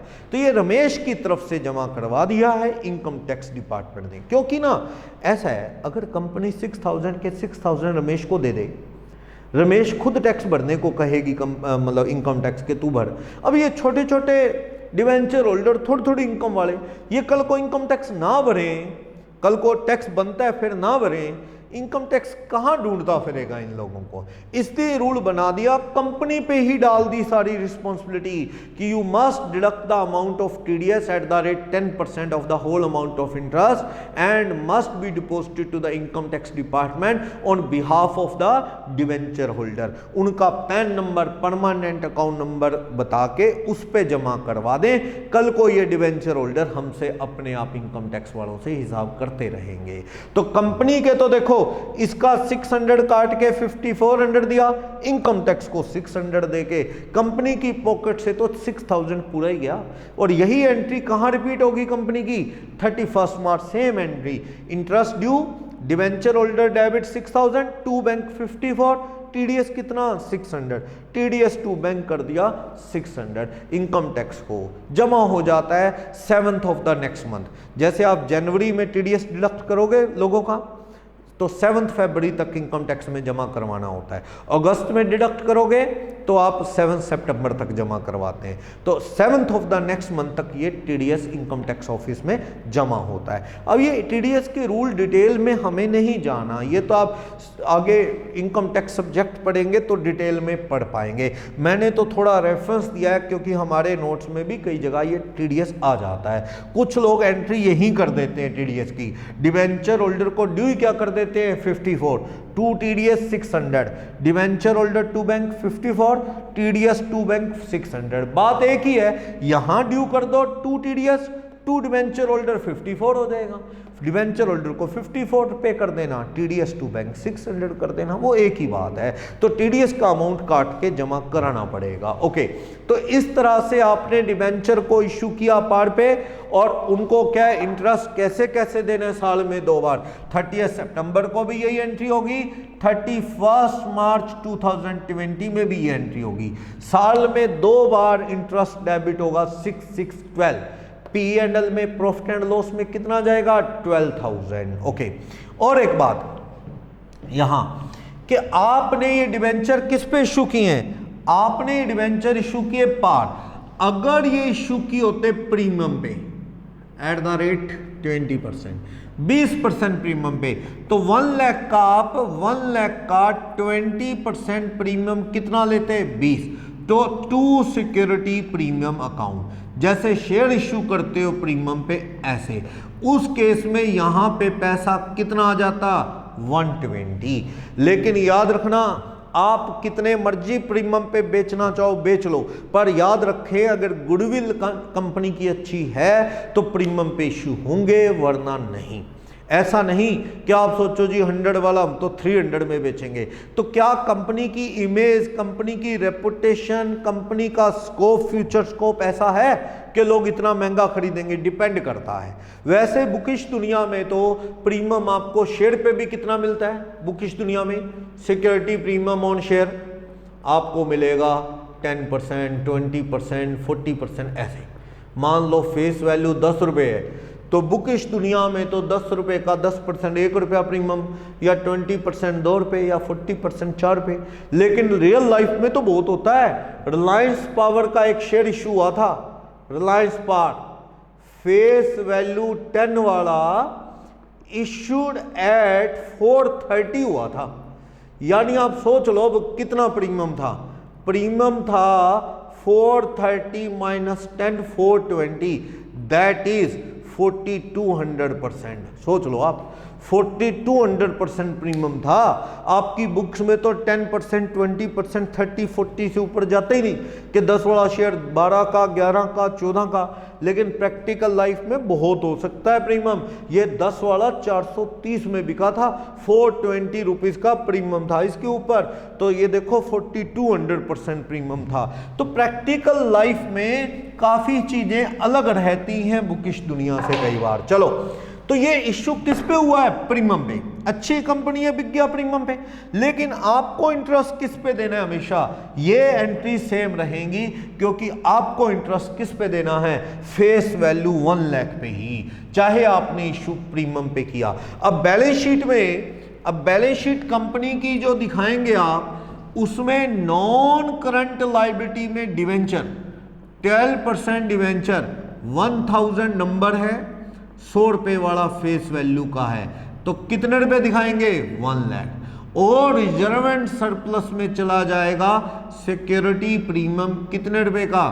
20,000 का। ऐसी प्रेजेंटेशन होगी कंपनी की कि डिवेंचर 1 लाख के हैं और उसका सिक्योरिटी प्रीमियम कहां चला गया? रिजर्व एंड सरप्लस में। कितने रुपए? 20। तो बैलेंस शीट की credit side means liability side में 120 चला गया, लाइबिलिटीज में नॉन करंट में 1 लाख फेस वैल्यू जाती है हमेशा शेयर की तरह, और प्रीमियम का अमाउंट कहां चला गया? रिजर्व एंड सरप्लस में। ओके, लेकिन ये इंटरेस्ट किस पे रहा? हमेशा फेस वैल्यू पे, 1 लाख का 12%। ऐसा भी हो सकता था कि इसको डिस्काउंट पे इशू किया जाता, सपोज 15% डिस्काउंट, तो यहां प्रीमियम नहीं है, उल्टा क्या है? डिस्काउंट। तो आप ध्यान से देखो, मैं कह रहा हूं कि आपने 1 लाख वाले 85 में बेच दिए, 12% डिवेंचर में तो क्या जाएगा? 1 लाख ही, लेकिन आपकी पॉकेट में क्या आया? 1,000 into 85, 85,000 discount on debenture issued. ये लॉस है एक तरह से, लॉस ऑन डिवेंचर। कितने रुपए हो गया? 15। 1000 डिवेंचर 15 रुपए सस्ते बेचे, 15,000।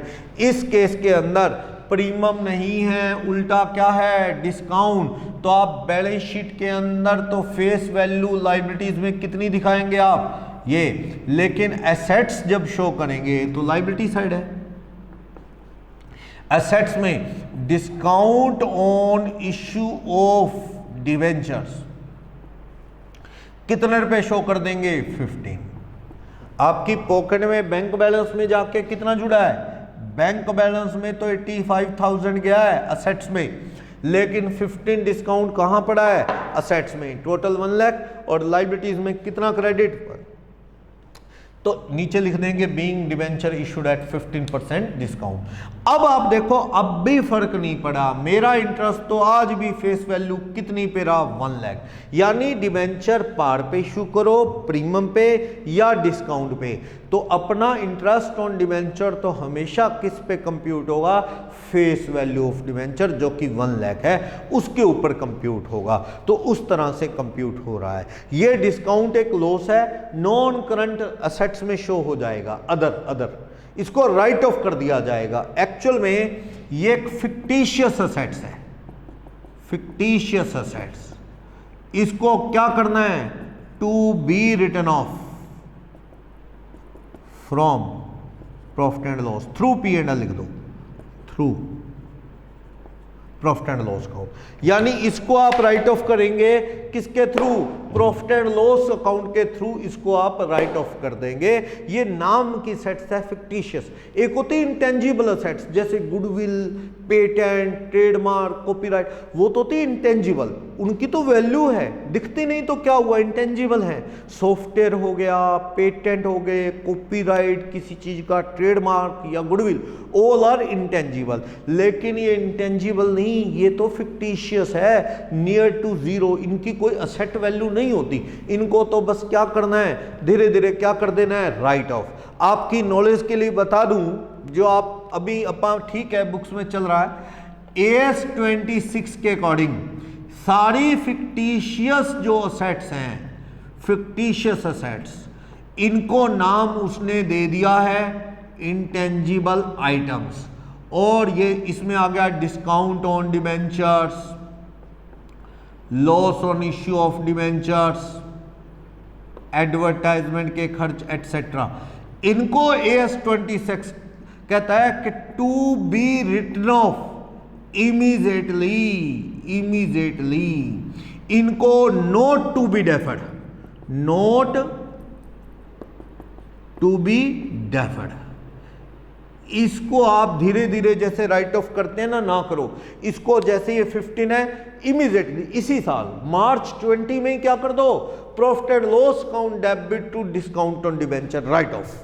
जैसे डेफर्ड करते हैं ना कई सालों में धीरे धीरे, AS26 का सजेशन है there is no deferred revenue expenses existed in the balance sheet. आप ध्यान से देखोगे ओरिजिनल फॉर्मेट कंपनी एक्ट का, उस फॉर्मेट के अकॉर्डिंग असेट साइड में कोई कॉलम ही नहीं है जहां पे discount on issue of debenture, preliminary expenses, advertisement के एक्सपेंसेस को लिख सकें, क्योंकि ये सारी चीजों को प्रिलिमिनरी भी इसमें आ गया है। कोई प्रिलिमिनरी एक्सपेंसेस होता है, शेयर इश्यू एक्सपेंस, ये सारे के सारे को AS26 कहता है जब लगे उसी वक्त P&L में डाल दो, धीरे धीरे P&L से राइट ऑफ करने की जरूरत नहीं है। आने वाले 2-3 साल में हम देखेंगे बुक्स में AS26 का अच्छा यूज मिलेगा और धीरे धीरे जो ट्रेंड है राइट ऑफ करने का धीरे धीरे कई साल में, जैसे एडवर्टाइजमेंट को 5 ईयर में राइट ऑफ कर रहे हैं, प्रिलिमिनरी को भी आप कुछ सालों में राइट ऑफ कर रहे हैं, डिवेंचर के डिस्काउंट या loss on issue of debenture को आप राइट ऑफ करते हैं according to use of the debenture life. तो देखते हैं वो धीरे धीरे खत्म हो जाएगा। फिलहाल चल रहा है, लोग राइट ऑफ कर रहे हैं, नहीं मानते। इंडिया में कोई भी लॉ आए तो जल्दी कहाँ मानते हैं लोग, लेकिन धीरे धीरे आप 1-2 साल बाद देखेंगे बुक्स में से ये सारी चीजें हट जाएंगी, क्योंकि ये डेफर्ड होंगी नहीं, सारी इमीडिएटली P&L में जाके खत्म। जिस साल लगे उसी साल P&L में डाल दो, खेल खत्म। तो ये शुरू हो जाएगा। तो वैसे फिलहाल बुक्स में धीरे धीरे राइट ऑफ कर रहे हैं तो करते रहते हैं। ओके, तो आप देखो कि ये प्रीमियम पे इशू हुआ चाहे डिस्काउंट पे, पर इंटरेस्ट तो किस पे दिया गया, हमेशा फेस वैल्यू पे दिया गया। ओके, तो इस तरह ये फुल्ली पेड इशू होता है डिवेंचर। कभी कभी डिवेंचर भी इशू हो सकता है, किस तरह से, इंस्टॉलमेंट सिस्टम से। जैसे कि आप शेयर इशू करते थे उस तरह डिवेंचर भी इशू हो सकता है। जैसे मैं कहता हूं 1000 debenture issued at 10% premium, 10% premium पे इशू कर रहे हो और पैसा कैसे आ रहा है, application, allotment, first and second call इकट्ठा आ रहा है। आपको पैसा आ रहा है मान लो 30, 40 और 40 110, तो आप एज्यूम कर लें 10% प्रीमियम जो है यही है, क्योंकि आपकी फेस वैल्यू सपोज 100 का डिवेंचर है तो इशू किस पे हो रहा है, 110 पे, 10% प्रीमियम, तो 10 सपोज यहीं पे है। तो आप पैसा आएगा एप्लीकेशन का तो डेट बता देगा कब आ रहा है पैसा। सबसे पहले bank account debit to debenture के साथ हमेशा रेट ऑफ इंटरेस्ट लिखी होगी। सपोज इंटरेस्ट की रेट 8% है तो 8% डिवेंचर्स एप्लीकेशन अकाउंट, बिल्कुल शेयर एप्लीकेशन की तरह। 1000 डिवेंचर है, 30 रुपीज की एप्लीकेशन है, कितना रुपया आ जाएगा आपको, 30,000। देन आफ्टर आप क्या करेंगे, 8% debenture application debit to 8% debentures account. आप देखो ये 30,000 आप डिवेंचर एप्लीकेशन से डिवेंचर में डाल देंगे। शेयर में तो शेयर कैपिटल में जाता ना, share application to share capital, यहाँ कैपिटल नहीं, ये कर्ज है कंपनी के ऊपर, तो ये डिवेंचर में क्रेडिट होगा। फेस वैल्यू तो 30,000 डिवेंचर में चली गई। फिर आप कौन सा पैसा ड्यू करेंगे, अलॉटमेंट का। एप्लीकेशन आपको पता है शेयर में भी पहले आती है, देन क्या डिवेंचर या कैपिटल ड्यू होती है। लेकिन अलॉटमेंट क्योंकि बंदा फंस चुका है एक तरह से, अपने को पहले कॉल ये अलॉटमेंट ड्यू करनी है, तो आप एंट्री क्या करेंगे, 8% debentures allotment debit to 8% debentures account to security premium account, security premium. तो आपको पता है 1000 डिवेंचर्स के ऊपर 10 रुपए का प्रीमियम है 10,000। इसमें तो कितना जाएगा, कैपिटल का पैसा मतलब वो फेस वैल्यू ऑफ डिवेंचर का 30 जाएगा, 30। टोटल पैसा कितना लेना है, 40,000। तो आप देखोगे यहां bank account debit to 8% debentures allotment, कितना पैसा आ जाएगा, 40। सबने सारा पैसा दे दिया है। ओके, अगर डिवेंचर होल्डर कॉल में डिफॉल्ट करें तो फॉरफिट नहीं करना, उतना ही पैसा लायबिलिटी में दिखता रहेगा जितना है। फिर आगे आपको पता ही है 8% debentures first and second call debit to 8% debenture call due होगी, 8% डिवेंचर्स अकाउंट कितने रुपए की कॉल है 1000 इंटू 40, 40,000 की, और पैसा आएगा तो bank account debit to 8% debentures account, कितने रुपए, 40,000। इस तरह से अपने पास ये पैसा आ गया 40। तो आप बैलेंस शीट में प्रेजेंटेशन कैसे कर देंगे, कंपनी की balance sheet, non current liabilities में 8% डिवेंचर तो आप कितने के दिखाएंगे, 1000 डिवेंचर हैं तो कैपिटल का फेस वैल्यू का पैसा कितना है, 100 रुपए, क्योंकि आप जानते हो 30 + 30 + 40 यानी कि 100 रुपए ही बनते हैं, 100 रुपए ही बनते हैं, तो 1 लाख। सिक्योरिटी प्रीमियम क्रेडिट हुआ है, ये रिजर्व एंड सरप्लस में चला गया, सिक्योरिटी प्रीमियम कैपिटल नेचर का प्रॉफिट है, कितने रुपए, 10,000। इस तरह से ये आ गया। ये जो सिक्योरिटी प्रीमियम है ना, security premium can be used, ये इशू तो लॉस और discount on issue of debenture को राइट ऑफ करने में काम आ सकता है, या कोई प्रिलिमिनरी या शेयर इशू एक्सपेंसेस हो, शेयर इशू एक्सपेंसेस उनको राइट ऑफ करने में काम आ सकता है। यानी इन चीजों को P&L से राइट ऑफ करते हैं ना, तो P&L की बजाय सिक्योरिटी प्रीमियम से कर सकते हो अगर सिक्योरिटी प्रीमियम पड़ा है तो। Okay, for the arrangement of premium on redemption of debentures, कल को प्रीमियम पे करने हो तो उसके अरेंजमेंट में भी काम आ सकता है ये। For issuing fresh equity shares as bonus, equity को ना फ्री में फुल्ली पेड शेयर दिए जाते हैं एज अ बोनस, तो वो बोनस शेयर देने में भी ये सिक्योरिटी प्रीमियम काम आ सकता है। ये सिक्योरिटी प्रीमियम काम आ सकता है for buy back of equity shares, equity share को बाय बैक करते हैं कंपनी एक्ट के सेक्शन 68 के अकॉर्डिंग, उसमें भी काम आ सकता है। अगले लेवल्स में आप ये चैप्टर्स पढ़ेंगे, बोनस शेयर, इक्विटी शेयर्स, तो उसमें काम आ सकता है। तो ये सिक्योरिटी प्रीमियम कई जगह काम आ सकता है, तो ये भी आप टाइम टू टाइम पढ़ते रहेंगे। फिलहाल ये कहाँ पड़ा रहता है, reserve and surplus of the company, वहां पे ये स्टैंड करता है। तो इस तरह से ये जो डिवेंचर इशू किया पार पे, प्रीमियम पे, ये भी प्रीमियम पे, इंस्टॉलमेंट में भी इशू करके आपने देखा, इस तरह से इशू हो सकता है। इंटरेस्ट की एंट्री कैसे ड्यू होती है डिवेंचर्स पे, वो भी बात होगी। और कभी कभी ऐसा होता है कि आप कोई बिजनेस खरीदते हैं और बदले में वेंडर से बात करते हैं डिवेंचर इशू करने की, कि हम तुझे क्या कर देंगे, डिवेंचर। मान लो किसी का furniture, land and building, stock वगैरह बुक वैल्यू 10 लाख रुपए है या 13 लाख है, ठीक है। क्रेडिटर, बैंक लोन वगैरह उनके हैं स्पॉस 2 लाख के, इनको 11 लाख देना ना, तो बिजनेस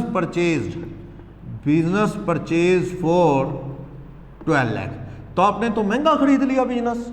वेंडर से आपने 12 लाख रुपए में डील कर ली, जबकि 11 में करना चाहिए, तो आप एंट्री करेंगे फर्नीचर या लैंड एंड बिल्डिंग या स्टॉक डेटर जो भी है 13 lakh, to creditor bank loan उनके अपने हुए 2 लाख, वेंडर को कितने में फाइनल कर लिया, टू वेंडर्स अकाउंट 12 लाख। तो आपने तो महंगा खरीद लिया बिजनेस, 13 माइनस 2 नेट 11 देने चाहिए, 12 में फाइनल, तो 1 लाख किधर चला गया, गुडविल अकाउंट 1 लाख, बिजनेस महंगा खरीद लिया आपने, बैलेंसिंग 12 लाख। कभी कभी सस्ता भी मिल जाता है, मान लो ये 10 लाख में फाइनल कर लिया होता, वेंडर से बात कर ली कि हम तुझे कितने में देंगे, परचेज कंसीडरेशन 10 लाख, डन हो गया उससे, 13 माइनस 2 11 देने चाहिए, अपन ने 10 में डन कर लिया, तो यहां से क्या आ जाएगा, कैपिटल रिजर्व, बैलेंसिंग फिगर कितना 1 लाख। इस तरह से जो कैपिटल रिजर्व है 1 लाख आ जाएगा। तो ये सस्ता खरीदा है 11 की बजाय 10 का, तो 1 लाख क्या आ गया, कैपिटल रिजर्व। तो वेंडर को जो पैसा देना है वो बता देगा, कम ज्यादा वैसे कर लेंगे। तो सपोज मैं वापस उसी क्वेश्चन पे आता हूं, 12 लाख में फाइनल हुआ वेंडर, ओके 12 लाख, तो क्या गया महंगा बिजनेस खरीदने से, गुडविल अकाउंट, कितने रुपए बैलेंसिंग फिगर 1 लाख। महंगा खरीदा तो समझो असेट गुडविल के बदले में खरीदा होगा, वरना कोई पैसे एक्स्ट्रा क्यों देगा। तो ये समझ लो चला हुआ काम है, गुडविल ही सही, नेम फेम जो है उसके बदले में सही, तो 1 लाख गुडविल में चला गया। अब वेंडर को क्या देना है, हमें बता रहे हैं issue of 6% debenture having face value 100 each at par. Par पे दे रहे हो तो कितने डिवेंचर देने पड़ेंगे, देख लो।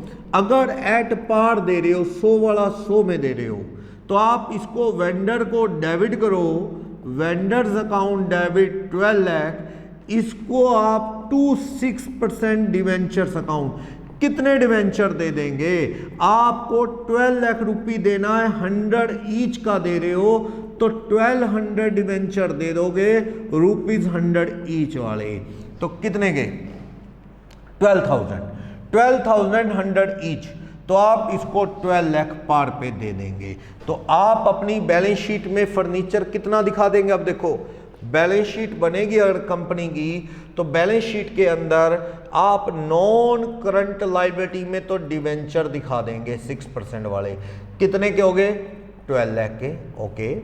और बिजनेस में क्रेडिटर बैंक लोन वगैरह दिखा देंगे, कितने के परचेज किए 2 लाख, ये हो गया। असेट्स में क्या शो करेंगे आप, असेट्स में एक तो ये furniture, land and building stock सब कितना 13 लाख, एक आप गुडविल शो करेंगे कितने रुपए की 1 लाख, तो ये कितना हो गया, दोनों साइड इक्वल 14 इस तरह। ये प्रेजेंटेशन है पूरी बैलेंस शीट में कैसे होगी। आपने बिजनेस परचेज किया 13 की सेट्स, 2 की लायबिलिटी, 11 वाला 12 में, 1 लाख महंगा खरीदा तो गुडविल में चला गया, कम दिए होते तो कैपिटल रिजर्व आ जाता।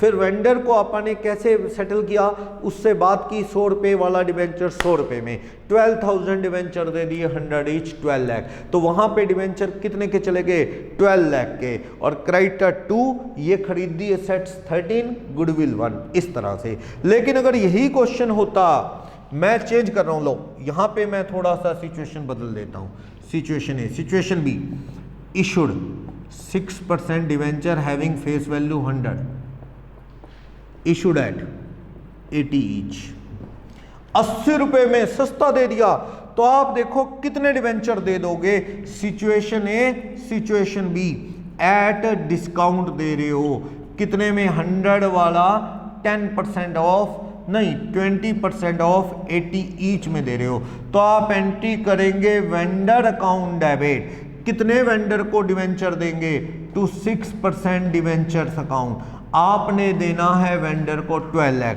तो 12 लाख रुपीस को आप डिवाइड करो ₹80 ईच से, क्योंकि आप 80 रुपये वाला डिवेंचर दे रहे हो, काफ़ी सस्ता दे रहे हो, तो आप 12 लाख को 80 से डिवाइड करो, तो ये 15,000 डिवेंचर दे दोगे ₹80 ईच के अकॉर्डिंग, ओके। तो आप इनकी फेस वैल्यू 15 लाख डाल लेंगे, क्योंकि देखो 15,000 डिवेंचर दे दोगे, ₹100 फेस वैल्यू है, तो कितने के हो गए 15 लाख। और यहाँ पे डिस्काउंट ऑन डिवेंचर्स कितना दिखा दोगे 3 लाख, समझे 3 लाख कैसे आया, 15,000 डिवेंचर और 20 रुपये एक पे आपने ऑफ कर दिया, तो 3 लाख डिस्काउंट।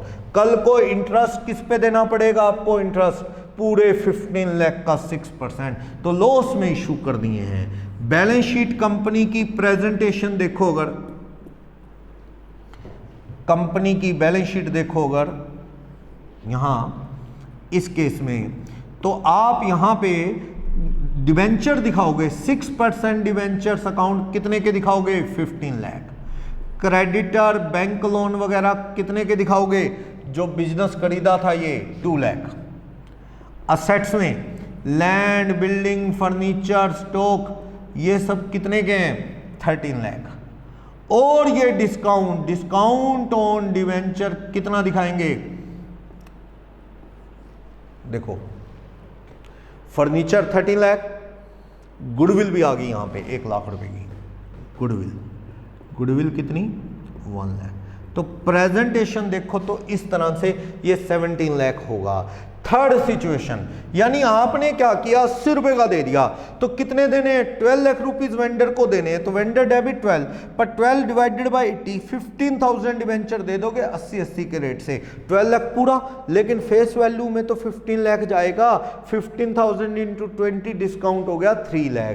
और third situation, if 6% debenture having face value 100 issued at 25% premium, that is at 125 each, महंगा दे रहे हो डिवेंचर आप इनको, तो थर्ड सिचुएशन एट प्रीमियम की, यानी 100 वाला 25% प्रीमियम पे दे रहे हो 125 में, तो कितने डिवेंचर दोगे 12 लाख देना है आपने वेंडर को, तो 125 रुपए ईच के हिसाब से डिवाइड कर दो, एक डिवेंचर 125 का 12 lakh divided by 125, 9600 debenture issue कर दोगे।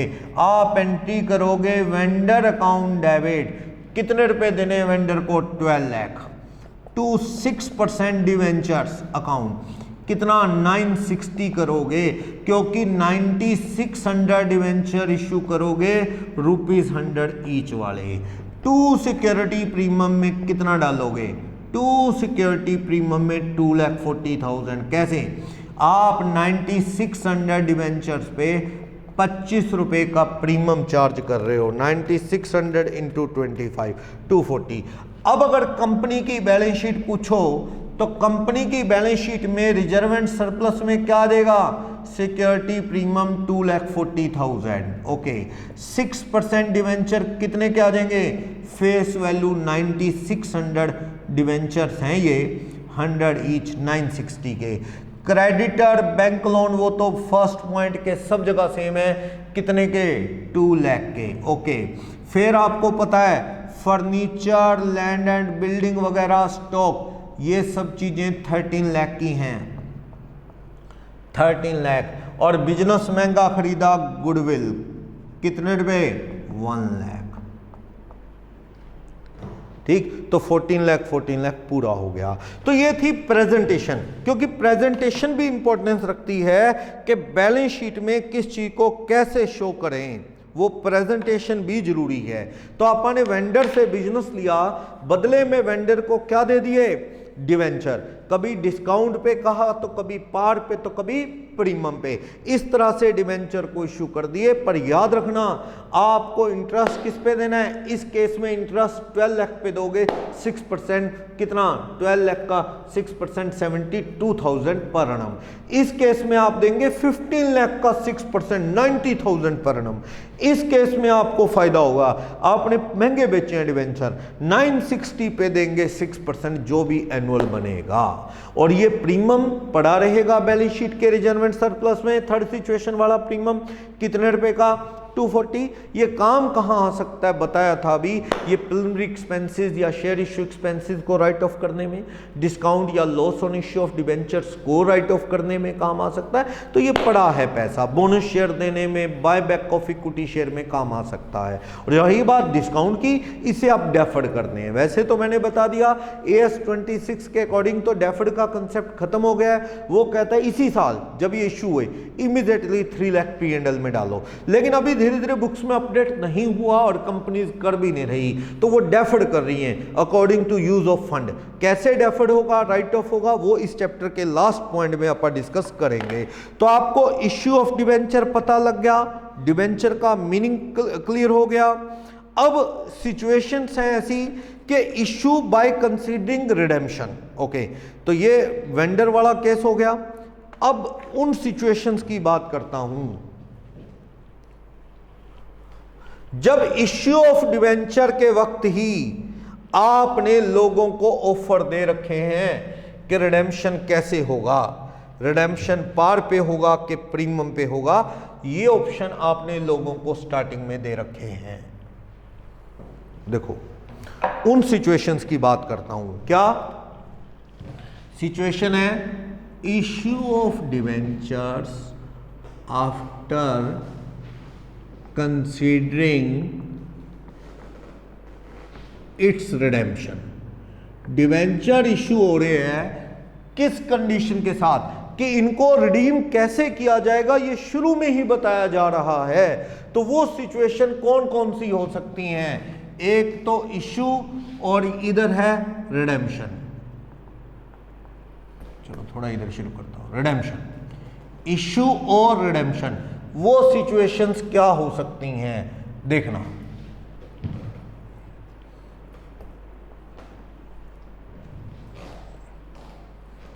देखो first situation, debenture 6% debenture issued at par, redeemable भी क्या है?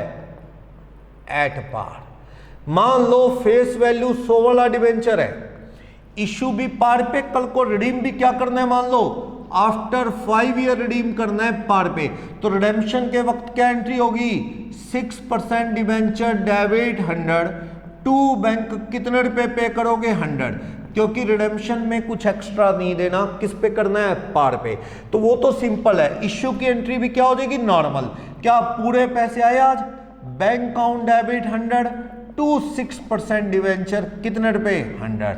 इसमें कोई प्रॉब्लम नहीं, इश्यू पार पे और रिडेम्पशन भी पार पे। Second, issued at 10% discount but redeemable at par. तो फेस वैल्यू 100 है सभी में, कल को देना तो क्या है? 6% डिवेंचर को कितना पैसा? 100 टू बैंक 100, 5 साल बाद देना है सपोज। लेकिन आज इश्यू किस पे किया? फेस वैल्यू 100 वाला इशूड एट किस पे कर दिया? 90, क्योंकि 10% डिस्काउंट पे इश्यू कर दिया। तो क्या एंट्री बनाएंगे आप इसकी? बैंक अकाउंट डेबिट कितने रुपए? 90 टू 6% डिवेंचर को कल को क्या देना है आपने? 100। तो आप देखो पार पे, तो बस इश्यू में लॉस है 10 का, discount on issue of debenture. तो डिवेंचर इश्यू में 10 रुपए का लॉस है। लॉस कह दो या डिस्काउंट ऑन डिवेंचर कह दो, एक ही बात है। Third, issued at premium of 5% but redeemable at par, कल को देना पार पे है। तो फेस वैल्यू 100 वाला इशूड एट 105 है, 5 रुपए महंगा है, लेकिन रिडेम्पशन किस पे? At par, that is ₹100। तो रिडेम्पशन की एंट्री तो वही सेम बनेगी, क्या? 6% डिवेंचर डेबिट 100 टू बैंक 100। हाँ, आपने बेचा अच्छा है, bank account debit 105 to 6% debenture कितना? 100 टू सिक्योरिटी प्रीमियम कितने में? 5 रुपए महंगा बेचा है। तो आपका अच्छी बात है ना, कल को देने तो आपने 100 के 100 ही हैं, लेकिन आज आपने कैसे बेच दिया? थोड़ा महंगा। तो अच्छी बात है, कंपनी अच्छी रही होगी, अच्छी कंपनीज में ऐसा पॉसिबल है।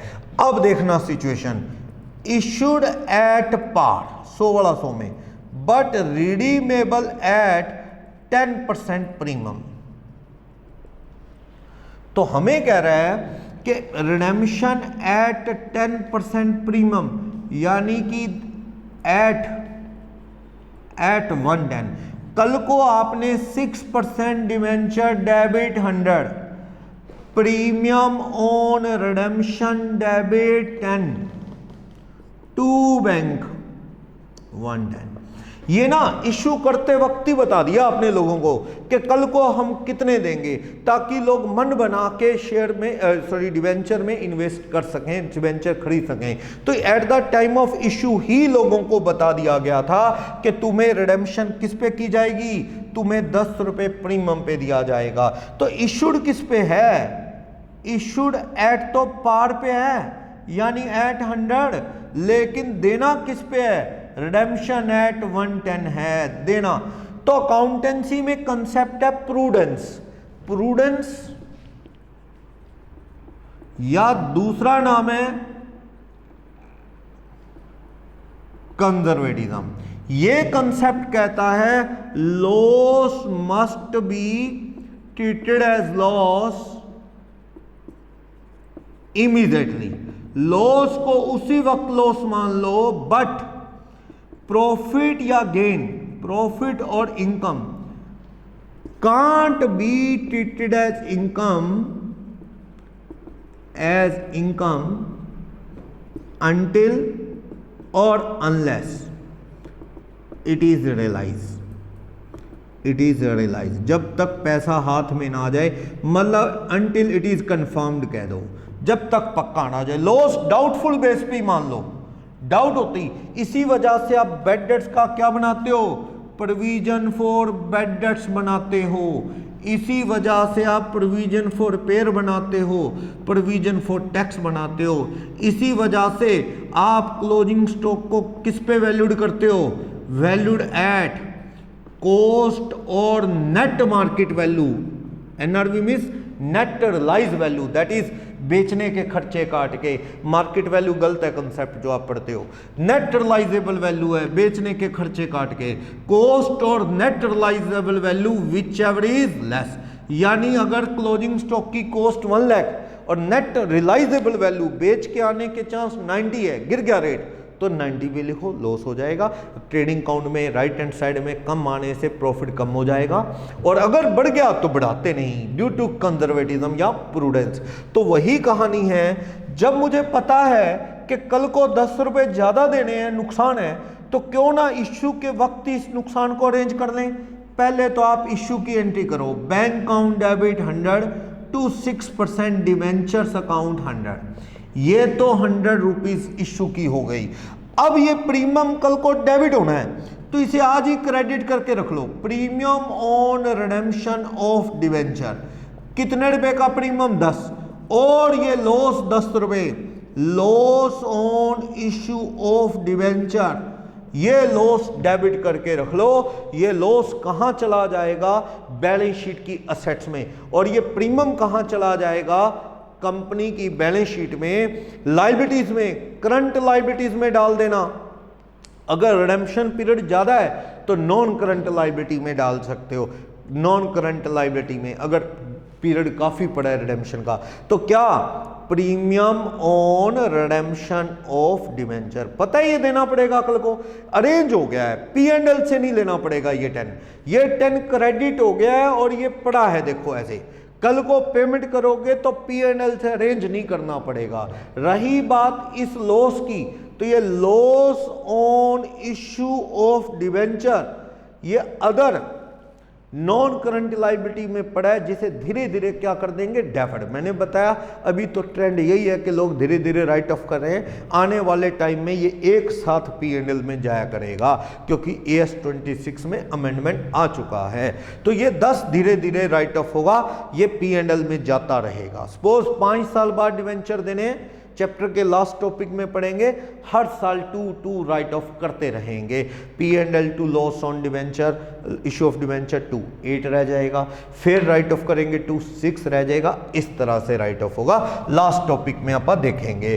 तो इस तरह आपने क्या किया, अरेंज कर लिया पैसा, लॉस का जो एक्सपेक्टेड है eight the time of redemption, ये लॉस हमें चाहिए होगा, तो अरेंज कर लिया प्रीमियम के साथ। ओके, नेक्स्ट इसमें आप देखेंगे, अब इसके अंदर इश्यू और रिडेम्पशन, यही सिचुएशंस को आगे बढ़ा रहा हूं, कैसे देखना।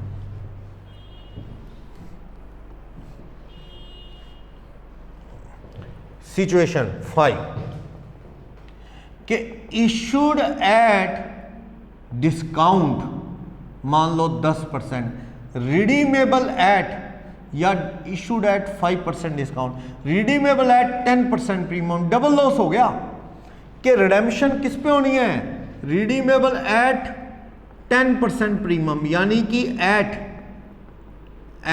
110 और इशूड एट किस पे है 5% डिस्काउंट यानी कि एट 95। ये तो डबल लॉस, बेच 95 में रहे हैं और कल को देना कितना है 110, तो कल को आप एंट्री करोगे 6% debenture debit 100, premium on redemption of debenture debit 10, to bank कितने रुपए 110 देना है आपने। आज आप इश्यू की अगर एंट्री करो तो bank count debit 95, discount on debenture कितने रुपए 5, टू 6% डिवेंचर कितने रुपए 100। इश्यू की एंट्री तो ये बनती है, पर क्योंकि रिडेम्पशन पे प्रीमियम का पहले से पता है, क्यों ना उसे पहले अरेंज करें। Premium on redemption of debenture कितने रुपए 10, तो ये नुकसान कहां डेबिट किया था, देखो ये loss on issue of debenture में 5 और 10 ये जुड़ के क्या हो गया 15, और इसका नाम डिस्काउंट ना देके loss on issue of debenture दे दो। नाम में कुछ भी नहीं पड़ा, एक ही बात है ये, आप डिस्काउंट लिखो या loss on issue of debenture कहो, एक ही बात है। एसेट्स में पड़ा रहेगा, 5 ईयर में राइट ऑफ होगा, धीरे धीरे 333 राइट ऑफ होता रहेगा। ये प्रीमियम कहां पड़ा रहेगा लायबिलिटीज में, कल को ये डेबिट होके खत्म हो जाएगा, तब तक पड़ा रहेगा। यानी आपको ये लॉस P&L से अरेंज कर लेना होगा। तो इश्यू डिस्काउंट पे, रिडेम्पशन किस पे होगी प्रीमियम पे। Sixth and last situation, issued at 5% premium and redemption at 12% premium, यानी कि आपने इश्यू किया एट 105 और रिडेम्पशन एट 112 में करनी है। इश्यू आपने किस पे किया, रिडीमेबल एट 12% प्रीमियम यानी कि एट 112 करनी है रिडेम्पशन, इश्यू 105। कल को आप 6% डिवेंचर डेबिट करेंगे 100, premium on redemption of debenture करेंगे 12, टू बैंक कितने रुपए कर देंगे 112, 112 रुपए। लेकिन आज इश्यू कर रहे हो बैंक अकाउंट डेबिट कितने रुपए 112, टू 6% डिवेंचर कितने रुपए 100, टू सिक्योरिटी प्रीमियम कितने रुपए, सिक्योरिटी प्रीमियम अकाउंट आप इश्यू 105 में कर रहे हैं, ओके 105 तो 5, ये तो इश्यू की एंट्री हुई। 100 वाला 105 में बेच रहे हैं, लेकिन रिडेम्पशन 12% प्रीमियम पे, तो यहां पे to premium on redemption of debenture credit करूंगा 12 और यहां पे लॉस डेबिट करूंगा, loss on issue of debenture कितना 12। अब देखो ये लॉस जो है, ये लॉस अभी मैं आपको बता रहा था कि लॉस क्या है, सिक्योरिटी प्रीमियम को उसमें यूज किया जा सकता है, यानी सिक्योरिटी प्रीमियम अकाउंट डेबिट कितना 5, to loss on issue of debenture कितने रुपए 5। अपनी एंट्री नंबर 1 और एंट्री नंबर 2 आप देखेंगे कि लॉस खत्म हो गया, सिक्योरिटी प्रीमियम से एडजस्ट होके 7 रह गया। और ऑल्टरनेटिव एंट्री, ऑल्टरनेटिव एंट्री ये ज्यादा बेस्ट है, आप 2 एंट्री करो इसकी बजाय। बैंक अकाउंट डेबिट कितने रुपए आए अपने पास 105, टू 6% डिवेंचर कितने रुपए 6% डिवेंचर में 100, to premium on redemption of debenture कितने रुपए अरेंज करने हैं आपने 112। तो ऐसा करो, सिक्योरिटी प्रीमियम में क्रेडिट करने की 5 क्या जरूरत है, फिर बाद में एडजस्ट करोगे लॉस को, आप क्रेडिट करो ही ना सिक्योरिटी प्रीमियम, लॉस काट दो 5 उससे, सीधा ही loss on issue of debenture कितने रुपए कर दो आप 7 बस। तो बात एक ही है, इन दोनों को कंबाइन करूंगा तो एंट्री वही बनेगी जो ये वाली बन रही है। क्या किया, लॉस सीधा ही मैं 12 डेबिट करूं, सिक्योरिटी प्रीमियम 5 क्रेडिट करूं, इसकी बजाय डायरेक्ट ही आप क्या कर सकते हो, loss on issue of debenture को 7 दिखा दो, पहले प्रीमियम क्रेडिट करके फिर राइट ऑफ करोगे, करना तो है ही है। अच्छा नहीं है कि सिक्योरिटी प्रीमियम पड़ा रहे और आप लॉस 12 दिखाओ ना, एडजस्ट कर दिया कैपिटल नेचर का प्रॉफिट और कैपिटल नेचर का लॉस। तो ये ओपिनियन है कि आप इसकी जगह ये एंट्री कर दें। इस तरह से ये एंट्री सारे सिचुएशन हो सकती हैं। याद रखना, रिडेम्पशन एट डिस्काउंट नहीं हो सकता कि शेयर डिवेंचर आप 100 वाला 95 या 92 में रिडीम करो। हो सकता है एक केस पढ़ेंगे रिडेम्पशन ऑफ डिवेंचर आगे, उसमें कंपनी ओपन मार्केट में जाके शेयर मार्केट में अपने लोग भेज देती है। अगर इश्यू की कंडीशन में राइट लिखा है कंपनी ने कि हम ओपन मार्केट से बाय करके भी डिवेंचर को रिडीम कर सकते हैं, तो कंपनी मार्केट में अगर डाउन चल रहा हो सस्ते खरीद के डिवेंचर 100 की जगह हो सकता है 90, 88 या ऐसे मिल जाए, इस तरह से भी उनको रिडेम्पशन कर सकती है अगर ऐसा राइट है कंपनी को। तो generally in the term of issue of debenture में कभी नहीं हो सकता कि it will be redeemed at discount, कोई खरीदेगा ही नहीं। आप किसी को कहो यार 100 वाले डिवेंचर के हम तो 80 देंगे कल को, शायद कोई नहीं खरीदेगा। आज आप इश्यू कर दो, रिडेम्पशन की कोई कंडीशन नहीं, मौके पे देखेंगे ओपन मार्केट से खरीद लेंगे जितने में मिलेगा, और बाय चांस मार्केट डाउन है सस्ते ही कंपनी को मिल गए, रिडेम्पशन कर दी। तो ये टॉपिक तो रिडेम्पशन ऑफ डिवेंचर में पढ़ोगे। फिलहाल मैंने issue after considering it's redemption को माइंड में रख के इश्यू ऑफ डिवेंचर की एंट्री बताई, क्योंकि इश्यू के वक्त ही कंपनी ने बता दिया है लोगों को कि रिडेम्पशन पार पे होगी कि प्रीमियम पे होगी। तो अगर प्रीमियम पे है तो उस लॉस का अरेंजमेंट क्यों ना किया जाए, ये देखो वो सारा अरेंज किया गया है। तो ये क्वेश्चन आप नोट्स PDF डाउनलोड कर लो, डिस्क्रिप्शन में लिंक गिवन है, तो आप उसमें ये नोट्स जो हैं वहां क्वेश्चन नंबर 1 एग्जाम्पल 2 देखेंगे, और इश्यू ऑफ डिवेंचर की एंट्री कुछ एग्जाम्पल्स और हैं आगे वहां देख लेंगे, और otherwise then cash debenture issue होते हैं वेंडर को, वो सिचुएशन देख लेंगे। तो आप फिलहाल यहां तक पढ़ेंगे, इसके बाद कोलेटरल सिक्योरिटी और डिवेंचर को राइट ऑफ डिस्काउंट को कैसे करना है या लॉस को, वो टॉपिक अपन डिस्कस करने जा रहे हैं। तो second part of the issue of debenture में हम इस टॉपिक को कंक्लूड करेंगे। तो फ्रेंड्स, अगर ये क्लास अच्छी लगे तो please like and share with your friends. Thank you very much.